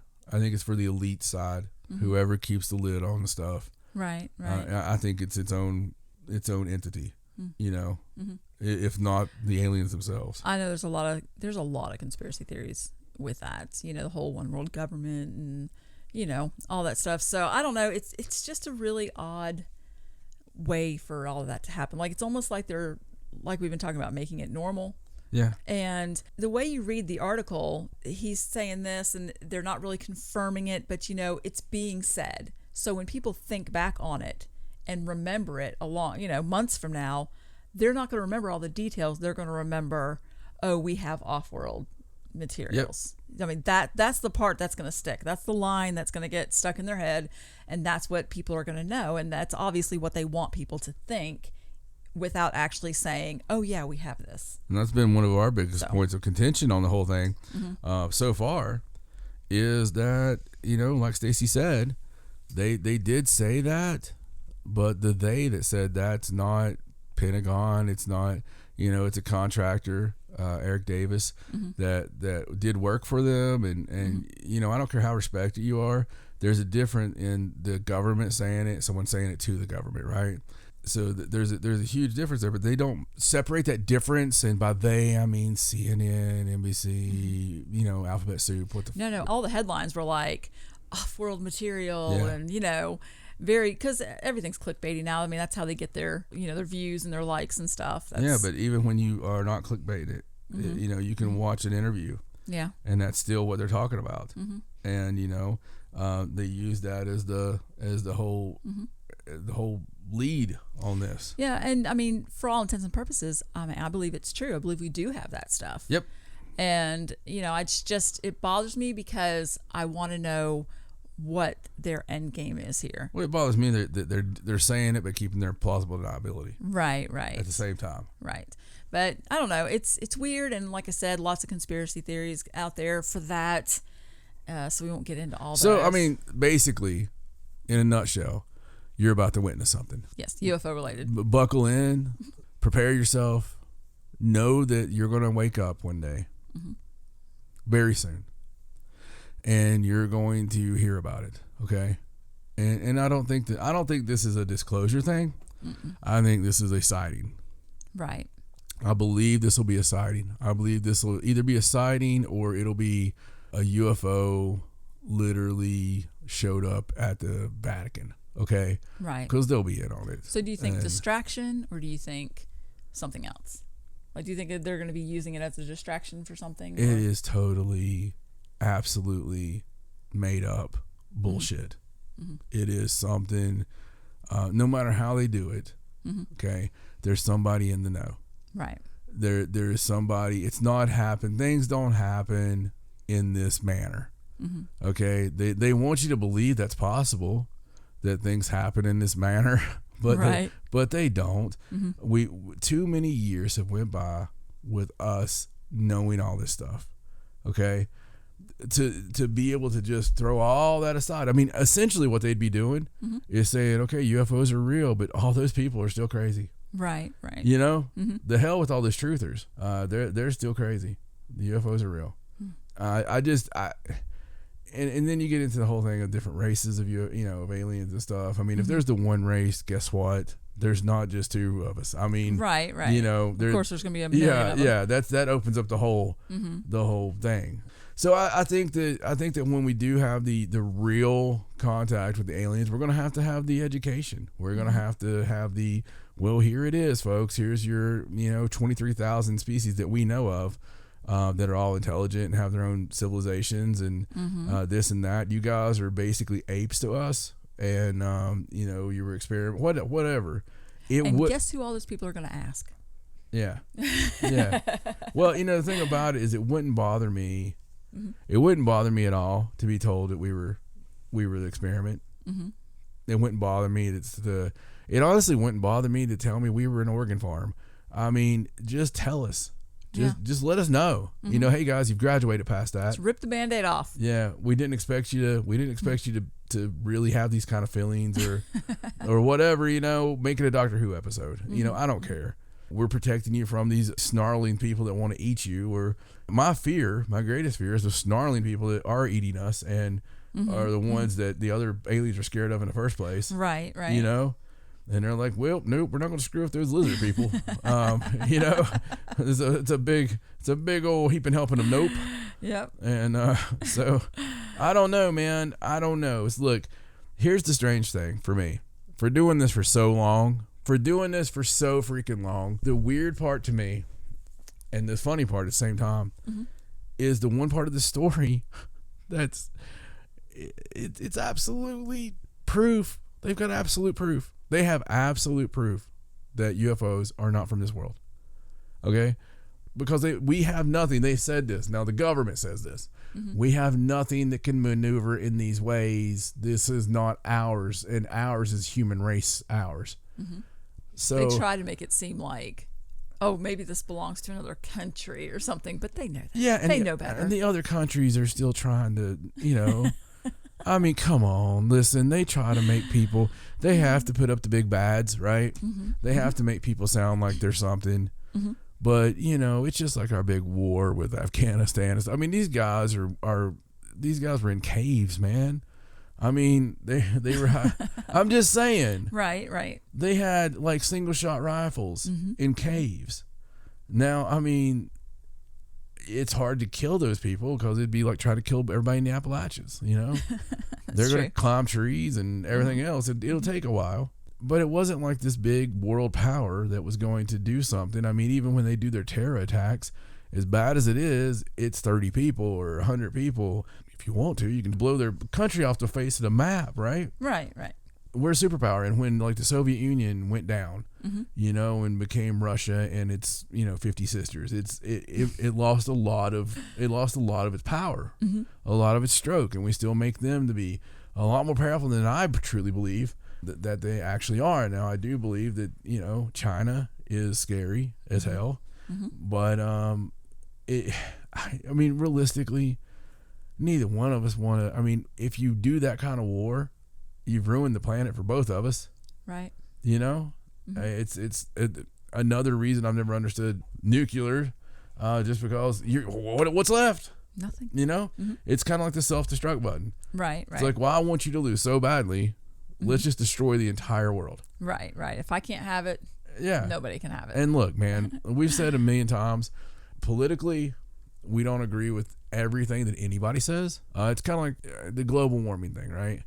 And I've really went back and forth on like global warming and no matter what political party you're in, and because I do believe that some things are natural. I believe that the earth warms. I believe that it cools, in the sun cycles and all that stuff. But when you look at stuff like, I seen a news story where a couple of ice caps disappeared like in 3 years instead of 5 years. Mm-hmm. And it's, that's a picture they're showing, proof. And, there is weird stuff going on with weather and stuff, which probably be manipulated. But nonetheless, you just never know. You never know if you're being lied to. They've got us going so many different directions that sometimes we don't know whether to scratch our watch or wind our ass. It's just really strange. All right, so let's go ahead and move on to a different story. And you're going to love this story because it's about a study that was published in the journal Nature. Yeah, which is a really big deal now. This is something years ago we didn't know that was such a big deal. Right. But because of the things we read and we're into and scientific things, that's a big deal when you get it published in Nature. So go ahead. What is it? The study challenges the commonly held theory that the Clovis people were the first human inhabitants of the Americas. You're 15,000 years ago. freaking kidding me. I'm not. So supposedly these two scientists have suggested that humans were in America as much as 30,000 years ago. Oh my God. I can hear Graham from here. Actual study that is being published, Wow. which I think is amazing. Wow. I could hear him going, can you hear it in his little proper voice going, yeah, it was published in Nature. And, Yes. after all I've these. been saying it. And he's like, for a long woot, time. woot. Somebody give me a doobie. So DNA scientist Professor Eski Willerslev of St. John's College in the University of Cambridge. He could only be a scientist or a supervillain. And he led the study with an archaeologist named Dr. Cyprian Ardelian of the University of Zacatecas in Mexico. See final statement. Yes. They did this study in a cave in a remote part of Mexico. It's called the Chiquihuite Cave. And it's located in a mountainous area in northern Mexico. And this particular area is actually controlled by drug cartels. And when they went to go study, they've been studying this cave for 10 years. And when they went to go to the cave, they had to have armed guards walk them to the base of the mountain. And then they had to start climbing while it was still dark so nobody saw them. And Dr. Ardelian, he spent months living in the cave as he did the excavations. Wow. Because it was so dangerous to go back and forth. And they uncovered 1,900 stone tools from a small section of this, and it's a high altitude cave. And analysis of the tools and DNA analysis of the sediment in the cave uncovered a new story of the colonization of the Americas that has trace evidence of the first Americans back 25 to 30,000 years ago. Wow. I mean, there's no denying it because, when they find all the tools, and that's a lot of stone tools, it has all of the organic material right there with it that they can date.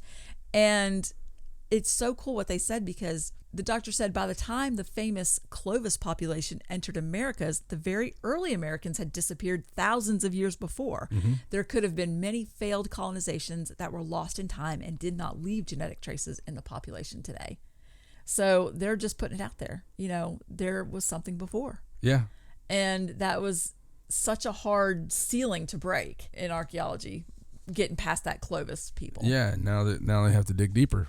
Yes, and they have all these tangible, absolute stone tools that they have to look, and he's claiming we have to rewrite what has conventionally been taught in history and archaeology, and they need to rethink locations where they look for these sites, because this particular cave is really high. It's a high altitude site. It's way above sea level. Mm-hmm. I think they said like 2,750 meters above sea level. Right. On top of a mountain. So, and it's not somewhere that they say they lived all the time. It was more like they would go there and hunt maybe, or they were there seasonally, but the evidence is all there. Absolutely 30,000 years. Wow. Think about that. I mean, just think about that. The implications. It's crazy. And I mean, and then you look at the fact that Mm-hmm. there is evidence out there of much older than 30,000 years. We're talking hundreds of thousands of years. Mm-hmm. And, so and if 30,000 is possible, then really, yeah. I mean, anything's possible. So just and just to be in the Americas like that, I mean, I firmly believe they were all, I mean, as old as you find anywhere is going to be here too. Right. Well, and I mean, it really makes you have to rethink the whole how did the Americas get populated theory with the whole walking down. Well, we know Bering that Strait. we know that didn't happen because, well, no, I mean, it's they came across the ocean, but it's hard to tell, man. It's just really cool though. That's awesome that it was in nature. When it's published in Nature, it's considered canon. And you're okay to talk about it as a scientist at that point. Well, that's what I'm saying. It's like this wasn't ridiculed or pushed back, or they didn't say stuff like still needs to be peer reviewed or anything like that. It's been published. So I thought that was really cool. Well, while we're talking about awesome discoveries, let's talk about this other one that some scientists studying sediments from the Pacific Ocean east of New Zealand have found. They found bacteria that appear to have survived since the time of the dinosaurs. Oh, wow. Yes. So these bacteria that they've dug up from this deep, deep seabed are as much as 101.5 million years old. Oh, my God. That was the age of the oldest sample that they studied. Now, this particular area, they call it the South Pacific Gyre. That just means the gyre, is where the currents swirl around and it's real turbulent and stuff gets covered up. But they've been taking samples of the soil down there, and it's really nutrient poor, and they didn't really understand how anything could live in that kind of environment. But when they got these samples, they took them back to the lab, they found the bacteria, they gave them more nutrient-rich diets than what they were getting on the ocean floor, and the bacteria proved to not just be alive, but be able to revive, grow, and multiply like normal bacteria. Yeah, isn't that crazy? Million years, I mean... Yeah, 101 million. 101 million years old. Yes. And it's really awesome is because in this article, they're talking about how an implication of this is, hey, if Mars once had life... Yeah. If there's bacteria that can survive in such a starvation state, where they only have just enough energy to repair their molecules. They're not growing, they're not multiplying, but they're not dying either. It's so artificial. I mean, you speak of Mars, you look at our rovers, right? So when a rover's dying, it cuts off everything except the essentials. Well, one of our satellites, right? You got like Voyager that was going forever, and it gets down to nothing, and then it'll just every now and then like give a little right. And it makes you think of like the bacteria, right? Like some engineered, to stay alive just barely. And it's just so crazy. Life will find a way. It will, and I mean when you think about it, if they could stay alive for 100 million years, why not 1 billion years? Why not 350 million? I mean, they could have been there from who knows when. So what implication wise, other than the fact we just dug something up that's 100 million years old that we have no idea what it could do to us, right? Other than that, what's the implications? I think the implications right now are just, hey, who knows where we might be able to find life in space. Yeah. But I think it's funny because in the article they did claim that we don't need to worry about digging into the old seabeds, that it might unleash some sort of 100 million year old plague here on Earth. They're laughing about it. Yeah. Let me ask you a question. So when the F did they dig this up? I don't know. Was it near Wuhan? No. They claim that these old seabeds, if it was possible, they say it would probably already have been produced because of all the offshore drilling, which sort of stirs up similar stuff. But then again, offshore drilling doesn't bring stuff into a lab and feed it. Yeah. Yeah, exactly. So I thought it was funny that they put that in the article and were kind of like, haha. Those are like famous last words. Oh, yeah. I mean, that's like the definition of famous last words. Yeah. Absolutely. So very cool. Hopefully, that bacteria doesn't grow and turn into a blob or something. I don't know what it does. Are you really? I hope it does. I mean, I hope it turns into something. I hope it goes and finds the dinosaurs and wakes them up, and I mean, let's get some excitement going. I mean, this year's been boring. Yeah, really, nothing in Earth has happened. Nothing life changing, right? It's nothing to tell the kids about. That's really cool, man. And speaking of strange bacteria or fungus type things, let's do this next story about zombie cicadas. So this is the year where we had all the locusts, the swarms of locusts, because it's 2020. And everything has to be weird. That's right. Everything has to be weird.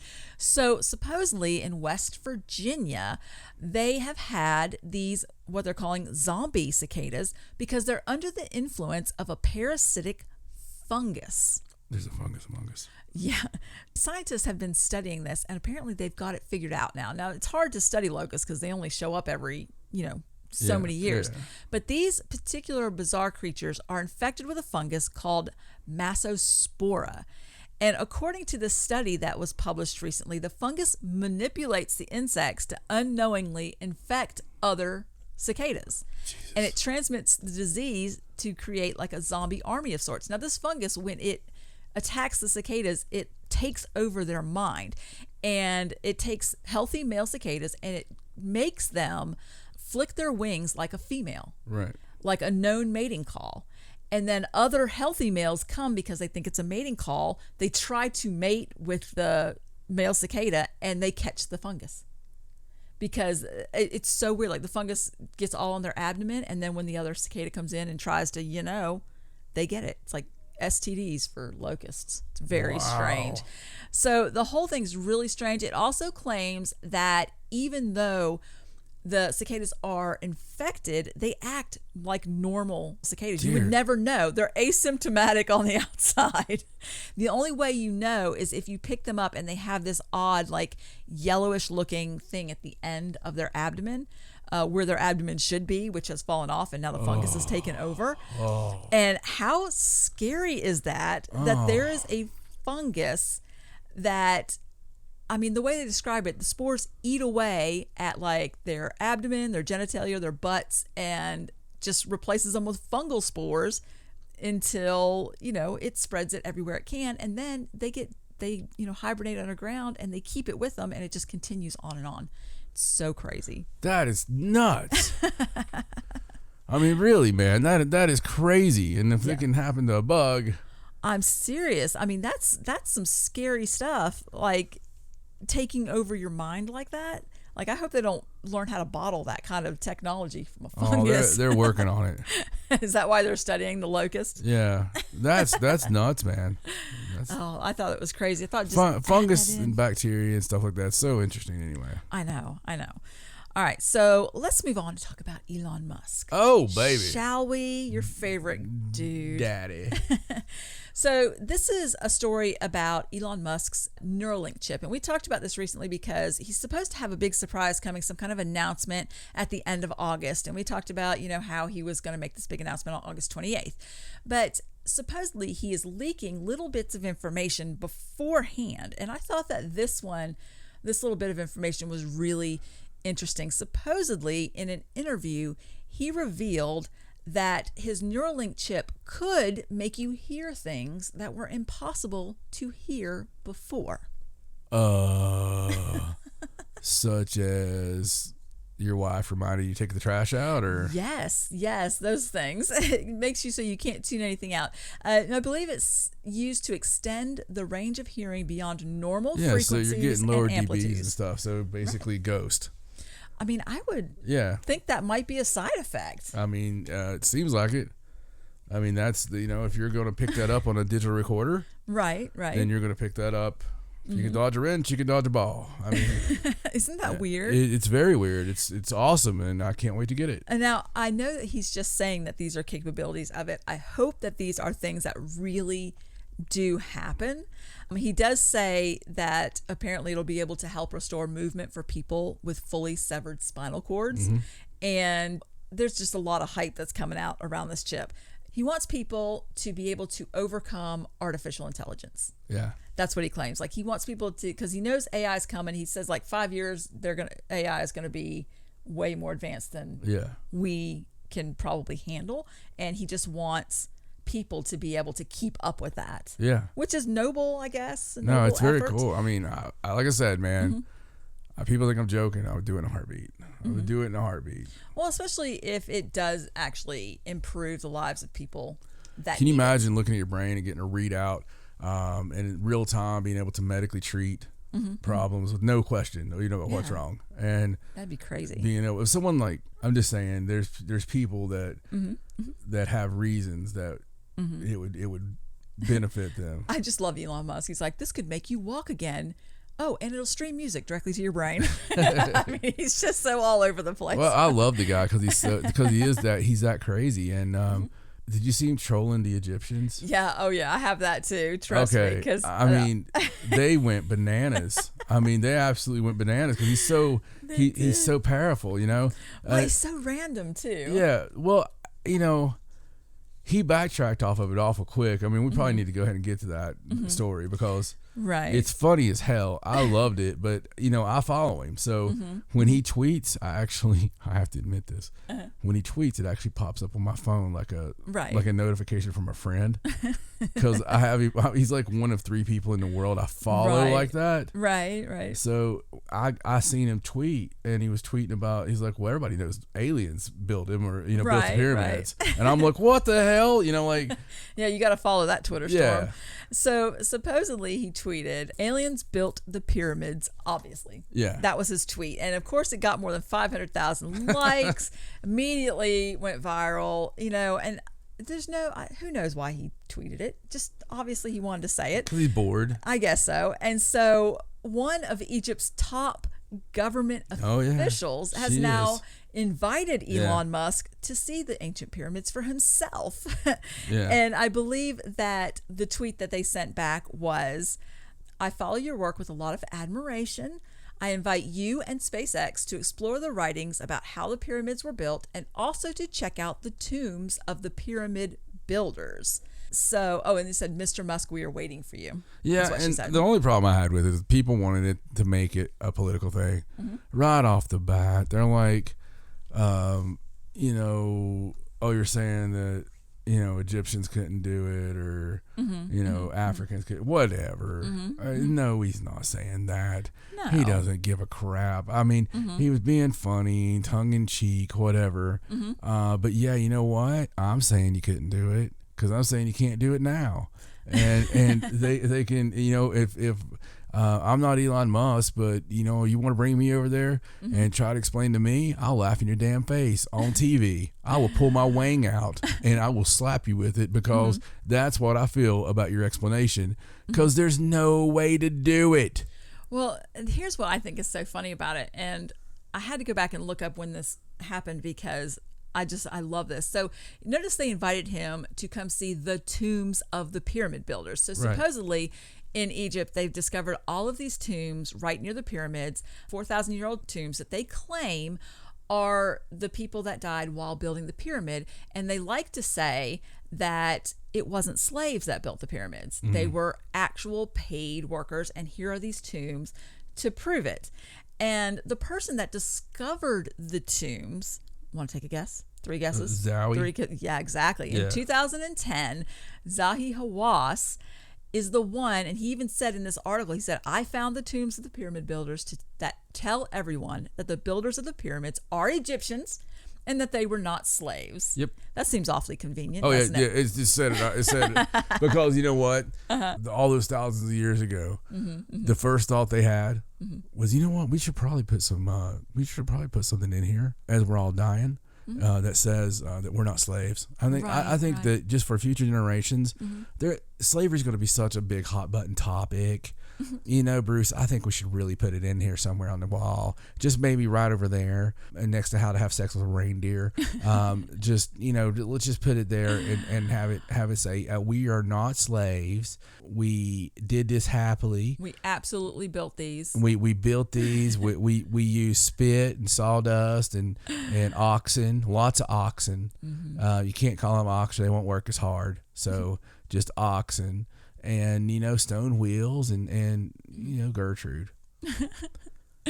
Well, back in 2010, it's so funny because he said that the myth of the slaves building pyramids is only the stuff of tabloids and Hollywood, and that the world simply could not believe that the pyramids were built without oppression and forced labor, but out of the loyalty to the pharaohs.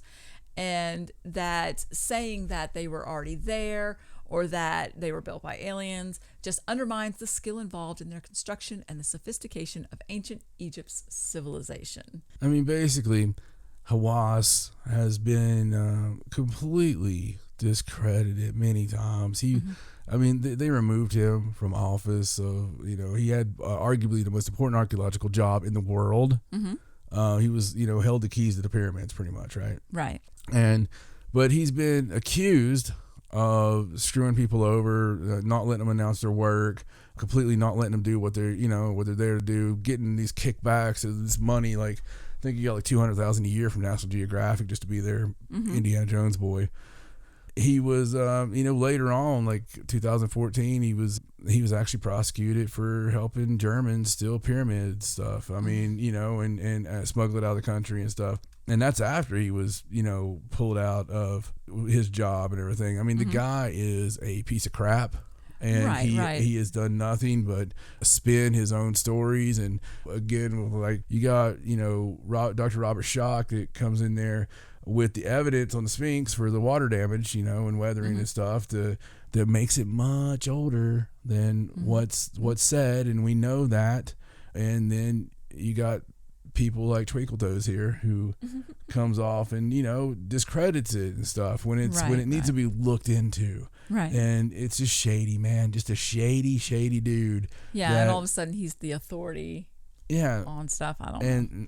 And because we accept too much, you know, that's a world gift. That is for, you know, where we all say, oh, we all came from the same place, man. And, you know, I don't know why we're Jamaican when we say that. I have no idea, but it works. Yeah, man. We all came from the same place, man. And when we came from the same place, we came from the same place in Africa, man. And even us Jamaicans, man. And it's sort of cool that we smoke the same weed, we drink the same aroma. And Zahiwas, he's a piece of shit. But basically, it's all well and good. We're all one people until we want to uncover something, right? And it's like, how dare you? How dare you? Yo, Americans. I'm taking money from the Germans and I'm giving them pyramids. But how dare you want to talk about something that could be something other than the fact of it being slaves that built it? I'm sorry, that just seems, you know, if you're going to do something impossible, we might as well, you know, if we keep putting 6,000 of these guys every day going up this hill, maybe we'll get up there someday. Right. I don't know, dude. Listen, the pyramids were there when these people showed up. And they're like, oh shit, this is cool. Let's just take credit for it. I mean, well, even so, I feel like he's taking liberties with the whole tomb thing, because I think he said, you know, if there were slaves building this, they wouldn't have these tombs right here next to their pharaoh. Well, you know how many people needed to build those? Maybe those are the slave drivers. Maybe those are the pharaoh's like lead foreman guys, and they still had slaves building it. You don't know. Yeah, I mean, look. Here's the deal, right? So maybe they had some way of actually building these pyramids, and maybe there's ways that they could pick up these gigantic stones that make no sense. Maybe there's a reason for that basalt floor that there's no reason for. Maybe there's a reason for a lot of that stuff there's no reason for. And maybe there's a reason why they keep us from completely examining everything, right? Openly. Not, it's just like, we've seen so much stuff. We've seen them discover whole rooms and whole places and then just cordon it off, I don't believe anything that comes out of there. I just don't. I know there's some miraculous things there. I know there's more to find out. I think that what it is with that arid dryness, that what you have in Egypt is this prime, wonderful area to find out really more about where we came from. So we were talking about those 30,000-year-old Americans, right? Well, it goes back way further than that. I think that mankind lived at the time of the dinosaurs. I think that, we have famously some tracks, with the human top feet and the dinosaur feet. We find out more and more each day about Neanderthals, that they're not freaking morons. They don't have bolts in their necks. And, I'm just saying, right. they're more like us than what we want to give them credit for, because we want everything to be stupid. We want everything to fall into the right box, but it doesn't, because you don't know. You just don't know. I'm not saying I know, but right. what I do know is that you don't know. So that's the one thing I'm sure of. I'm sure that you don't know. and in doing that, what I want to do is I want to find out, because I'm an adventurer. That's my heart. Is an adventure. That Stacey's heart is an adventure and curious. We're very curious. It's kind of funny. So I've been really getting into Star Wars books and stories, right? So Heir to the Empire from the 90s, I highly suggest it to anybody. It takes place a few years after Return of the Jedi, but Luke Skywalker goes back to Dagobah, and he's looking for any kind of technology. He's trying to help train Leia to be a Jedi. There's a lot going on, and she doesn't really have time. He's trying to find anything Yoda may have left. And he gets there, and he's like, man, I feel stupid, because he's like, of course the house sank, because it's in a swamp, it's been a few years or whatever. And so he's like, R2, give me a reading. Is there anything electronic here whatsoever? Even though Yoda didn't usually use electronic stuff, is there anything here? And R2 gets a reading. And the reading is in the cave where he fought the fake Vader, right? And there's been a lot of rumor, in the stories that cave might be like, dark side magic, right? Like pretty much evil, just for training purposes or whatever. Right. You face your evil, you face your fear, or learn to overcome it and not succumb to the dark side, and it'd be a good way to sniff it out. Right. But it just makes me. I was laughing because I would totally. This thought that comes to his mind. He's like, when he's trying to think of things that, lure you to the dark side. Right. He's like, it's just that one little piece showing up here on this thing. It's. Should I go in there for it? And he's like wondering if curiosity is one of those things that leads you to the dark side. Probably. And I had to actually stop it. And I was like, I had to ponder. I'm like, Jesus, you know what? Curiosity is evil. And it can cause you to get, because some of the worst things I've probably ever done have been caused by curiosity. Curiosity did indeed kill the cat. So anyway. All right. Well, let's move on. And I just want to tell you about this one story. It does have a little bit of something to do with Elon Musk, so I put it right here in the Elon Musk stuff. But do you remember how he talked about Tom Cruise wanting to make that movie in space? Yeah, and he talked to Elon Musk about using SpaceX and making the movie in space. Well, supposedly, after one particularly exciting Zoom call, Universal Pictures has committed $200 million to the project. And the script's not even written yet. Well, script. But he does have people on board. He's got director Doug Liman, Christopher McQuarrie, who did all the Mission Impossible movies. Oh, God. Wouldn't it be cool if it was Mission Impossible? Wouldn't it be cool if it was like Mission Impossible in space? That would be cool. And PJ Van Sandwyck. And they all pitched the movie to Universal executives. They Universal committed the money, so now they are just working on the script. And Tom Cruise, he's one of those actors that he's the do your own stunts guy. Yeah. So this is just like, after all those Mission Impossible movies, all those crazy things he did in those movies. Ain't he like 80? He's 58. Oh, really? Yeah. I think this whole making it in space thing is just the next step. Like, clearly standing on the outside of a plane when it took off and scaling up tall buildings, that's not good enough. He's in great shape, though. He is. And 58 is probably the new 28 these days with the right money. And Right. he's already got the implant.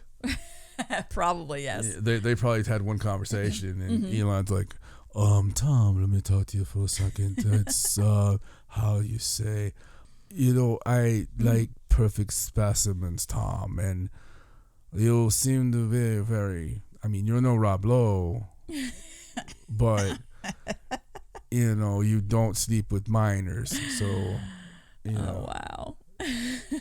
just saying, if there's one rub on Rob. All right. So, well, let's move on, shall we? So let's talk about the Windsor hum. Oh, well, that sounds like something I pay extra for. No. So supposedly the Windsor hum is this really... Hello, sweetie. what would it be for you tonight? Would you like a little Windsor hum? It's this really famous rumbling noise that's been identified by residents in Windsor, Ontario since about 2011. And this has gotten a lot of publicity. HBO, like Vice, did a story on it. Once there was a boy who... It's plagued the city for almost 10 years, and nobody could figure out where it was coming from. Some people claimed it wasn't necessarily this audible hum, but it was just one of those hums that you could feel in your body, especially people that were more sensitive to it. Oh, I've had And hums like sometimes you could see like windows rattling, sometimes you could see walls shaking, but like people would say it felt like your organs were vibrating. Oh. Because it was this hum, Yeah. And like I said, tons of Vice did a story on it. There was tons of like documentaries and news stories. And apparently recently they've pinpointed the culprit to a U.S. Steel facility on Zug Island, which is just across the river from Windsor's West End. And at the end of last year, U.S. Steel announced it was going to significantly scale back operations at that particular island. And when they did, the hum went away. So supposedly it was being generated by the facility's blast furnaces that were running at a higher than normal capacity, causing the metallic foundation of the plant to reverberate intensely. Now, this particular steel plant, they've been cited for a lot of things doing they should not have been doing, and I don't think they should have been necessarily running their blast furnaces this high. But I just think it's really funny that all of a sudden the hum is gone after this steel plant. So mystery solved. Wow. 10 years in the making, and they couldn't figure it out until now. So Oh, my God. it doesn't seem like, they've scaled back production, but I think that they're moving all their production to a less costly facility. So I don't think that the people of Windsor are going to have to worry about that anymore. I'd be so pissed. I would too. That's 10 years of your life that's just gone. Supposedly it made people like they couldn't sleep. Oh, I get it. I've got it. It was like lower than 30 hertz. It was like a real deep. I get something. I don't know what it is, but it's like the winds are howl. And I get these weird ass things, and it's in my ears. It gets in your sight. You can't think about it because once you think about it, it's there. It's all you hear, man. It's all you hear. But it's tinnitus, they say, but it's convenientitis is what it is, because a lot of people got tinnitus all at the same time. That's true. There are conspiracy theories. Well, yeah, man, it's conspiracy fact. It's they fired up a certain little atom smasher, and a bunch of us sensitive folk all of a sudden can't hear. Yeah, we just got to, I don't know. I still hear everything normal. That's the weird thing. Like, I'm still like the guy you want if you're listening for EVPs, something like that. I can still do engineering, whatever. You do still hear quite further than a lot of people. Yeah. That's the weird part, is that's there, right, but it doesn't affect anything negatively. It's almost like it's in the brain. I probably just have brain damage, I mean, that's very possible. I mean, we know I have. We literally know I have brain damage. It doesn't even hurt my feelings, right? Because right. the wrestling. I mean, that's a true story, folks. I mean, literally waking up with that hand being held by the wife when the doctor was pissed at me. Like, when you wake up from a freaking injury and a doctor's pissed at you, I mean, that's not even cool. You know, I mean, like. They're snotty doctors, but this neurosurgeon, you remember that I saw? Oh yeah, he was like, if you hit your head again in any way, you're gonna die. Yeah, no bones about it. he's like, you know what this means, right? Your brain is swelling up against your skull. I was just like, so I probably shouldn't wrestle this weekend. I really did ask that because I was the champ. The belt's not going to defend itself, right? It's just, I mean, priorities. That's when Stacey got mad. But yeah, that's we know it's there. So I'm just lucky to be here, folks. This is true. All right, so let's move on. So I want to talk about this video that has gone viral this last week, and it's a TikTok video. And I don't normally watch TikTok videos, but this one was going to watch them very much longer anyway. Funny. And it's generated over 1.8 million views within a week. And it's about Georgia's Lake Lanier and how it's being haunted. So basically the TikTok was this girl, she came on and it was like the 3 most haunted sites in Georgia, and all 3 of them were Lake Lanier. She was like, number 1, Lake Lanier. Number 2, Lake Lanier. She said she doesn't know why people even go there. Yeah. That she doesn't live in Georgia and she knows not to go there. Right. So I thought this was really interesting because I didn't really know that much about Lake Lanier. Supposedly it was created in 1957. It was one of those areas that they flooded to make a lake, you know, to do the water power, get water Some to TVA stuff. To a certain area. And in the process, they had to displace over 700 families and they had to relocate 20 cemeteries. I was like, let me do my fingers. Relocate. But apparently they didn't manage to move all of the grave sites. Surprise. And several are still submerged beneath the lake, which started the rumor that Lake Lanier is haunted. And most of the buildings and structures and roads that were flooded remain intact. Like they didn't mow them down or anything. Sometimes they'll destroy the town before they flood it. Not here. It's just down there. And to make matters worse, since they made this lake, about 675 people have died there. Jeez. Crazy ones. And some of them haven't even been found. Like the lake's very deep. It's 80 to 100 feet deep. It's hard to search for missing bodies, especially with all that stuff down there. And they even talked to, in this article, they even talked to a diver that dives in Lake Lanier and claims that sometimes you could feel body parts in the lake, like you reach out into the dark. There's no visibility down there. Like it's horrible visibility. Even at like 70 feet. I saw a video at 70 feet and you couldn't see anything. It's like, he's like, you just reach out and you feel an arm or a leg and it doesn't move. And, you know, there are just a bunch of them down there on the bottom. And so clearly people are saying that makes the lake haunted. Which it does. Yeah. I think that it does. Yeah, especially since there's probably way more dead in there than they know. Yeah, they make it seem like they didn't move 1 or 2 bodies from a couple Dude, of the cemeteries. I'm just saying, if no. people being dumped in that close to Atlanta. Yeah. I mean, no, seriously, man. That's right. You know, there's probably a whole lot more going on in that place. It's freaky. It's It's just insane, the number of stuff that had to be displaced. Apparently they had a lot of problems even from the beginning. It took them 5 years to make the lake to the intended water level. And, you know, anytime you displace cemeteries like that, you know, there's going to be problems. Oh, yeah. And I think a lot of the, you know, deaths, now it does get visited by a lot of people, so that could explain why there are quite a lot of deaths. I mean, I think annually it's millions of people that go there because it's a recreation area. But a lot of the stuff, I don't think, like, there are people that almost drowned, that were rescued, that claim that they felt like they were being pulled down or they were being held underwater. I don't know if that's just something in their mind because of the stories, or, I mean, it seems like if enough people said that, that's probably a real thing. Yeah. So, very crazy. Wow, I'm not in any hurry to go. No, me neither. All right, so next story is about the haunted Loftus Hall in Wexford. Oh. This is in Ireland, and it is for sale. Here we go, baby. Oh, this place is beautiful. It's Loftus Hall, and it's surrounding 63 acres. It's on the market for 2.5 million euros. So I think it's like $3 million in American money.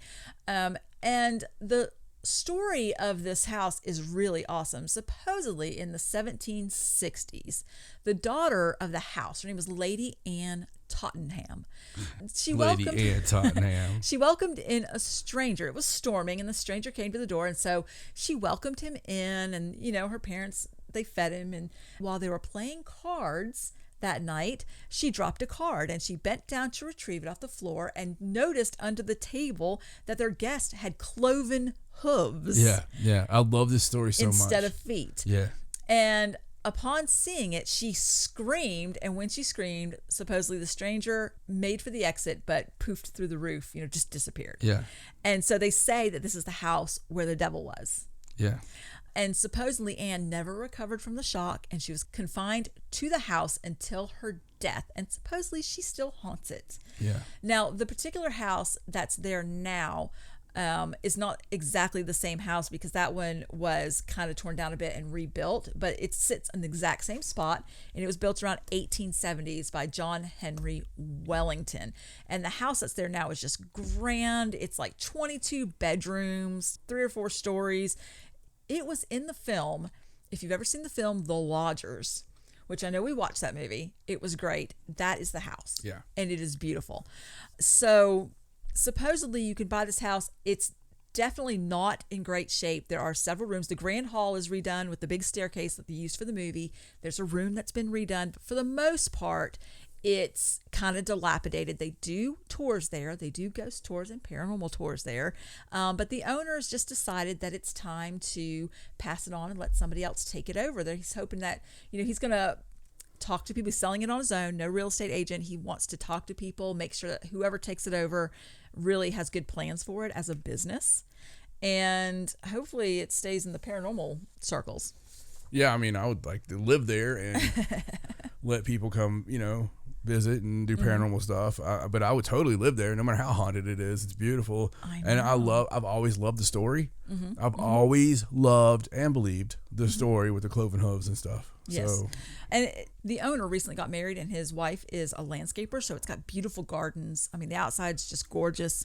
And even after they filmed The Lodgers, they left some of the props there in the house, like a 4-poster bed, and something in the bathroom, and the trap door in the hallway. The trap door that's very important. That's still there. So the pretty awesome. $3 million is not bad at all for that. For 63 acres and that amazing house. Yeah, this the amazing house and the history in Ireland. And yes, I think the problem is that once you buy it, you will be sinking money into it. To bring it back up to where it needs to be. But what a great project. Yeah, maybe we want to live in a little trailer out there. That's right, on the land. On the land. And just look at the house. Yeah, just tell them we just want to pay attention to it. Love on it. Okay, I have a couple more stories here. I do want to mention that it's time for the Perseid meteor shower. It's August. So mid-August, I think the early morning hours of August 12th is going to be the best possible view into like the peak, the most meteor It could showers. be nothing. It could be the event that causes us to go into the ice age. You never know. You never know. Well, just the annual meteor shower, if you're the kind of person who likes to get out in the top of the mountain and watch the sky, shooting stars. stars. It's the most obvious one of the year every year, so it's a big deal. Yes, so coming up in the next couple weeks, don't miss it. And last story, you're going to love this because we've talked about something like this before. It's about a drive-through haunted house. Remember we talked about the ones that were doing You're in Japan? Going to love this because this was you absolutely wanted this so bad. I did. So supposedly they're bringing one to Orlando. Oh. And it's not just going to be like a little drive-through thing. It's a road. It's called a haunted road. So it's this whole haunted experience. And instead of having guests, enter a home, they're going to be driving down this road, and it's going to be this immersive, completely contactless drive-through Halloween experience is what they're claiming. It sounds terrifying. On a road? Are they On a like road. Lady in White and all that? They don't know. It says the storyline is going to be written by a man named Nick Graves, who worked with Walt Disney Entertainment for 23 years. And supposedly the woman behind the whole thing is a seasoned executive producer who's also created other interactive experiences throughout Orlando. So she has, experience with that kind of thing.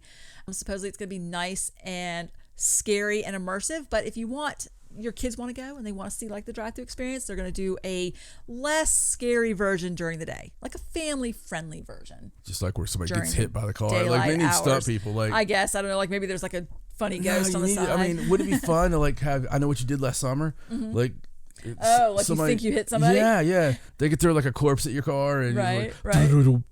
and they could just go fishing out of Lake Lanier and no one's going to miss it. Exactly. But and then you get out and you decide, what should we do? And of course you're going to throw it over the side of the hill. Of course you are. And then you start getting like Hookman, like coming. I mean, there's a lot of stuff you could do, man. There is.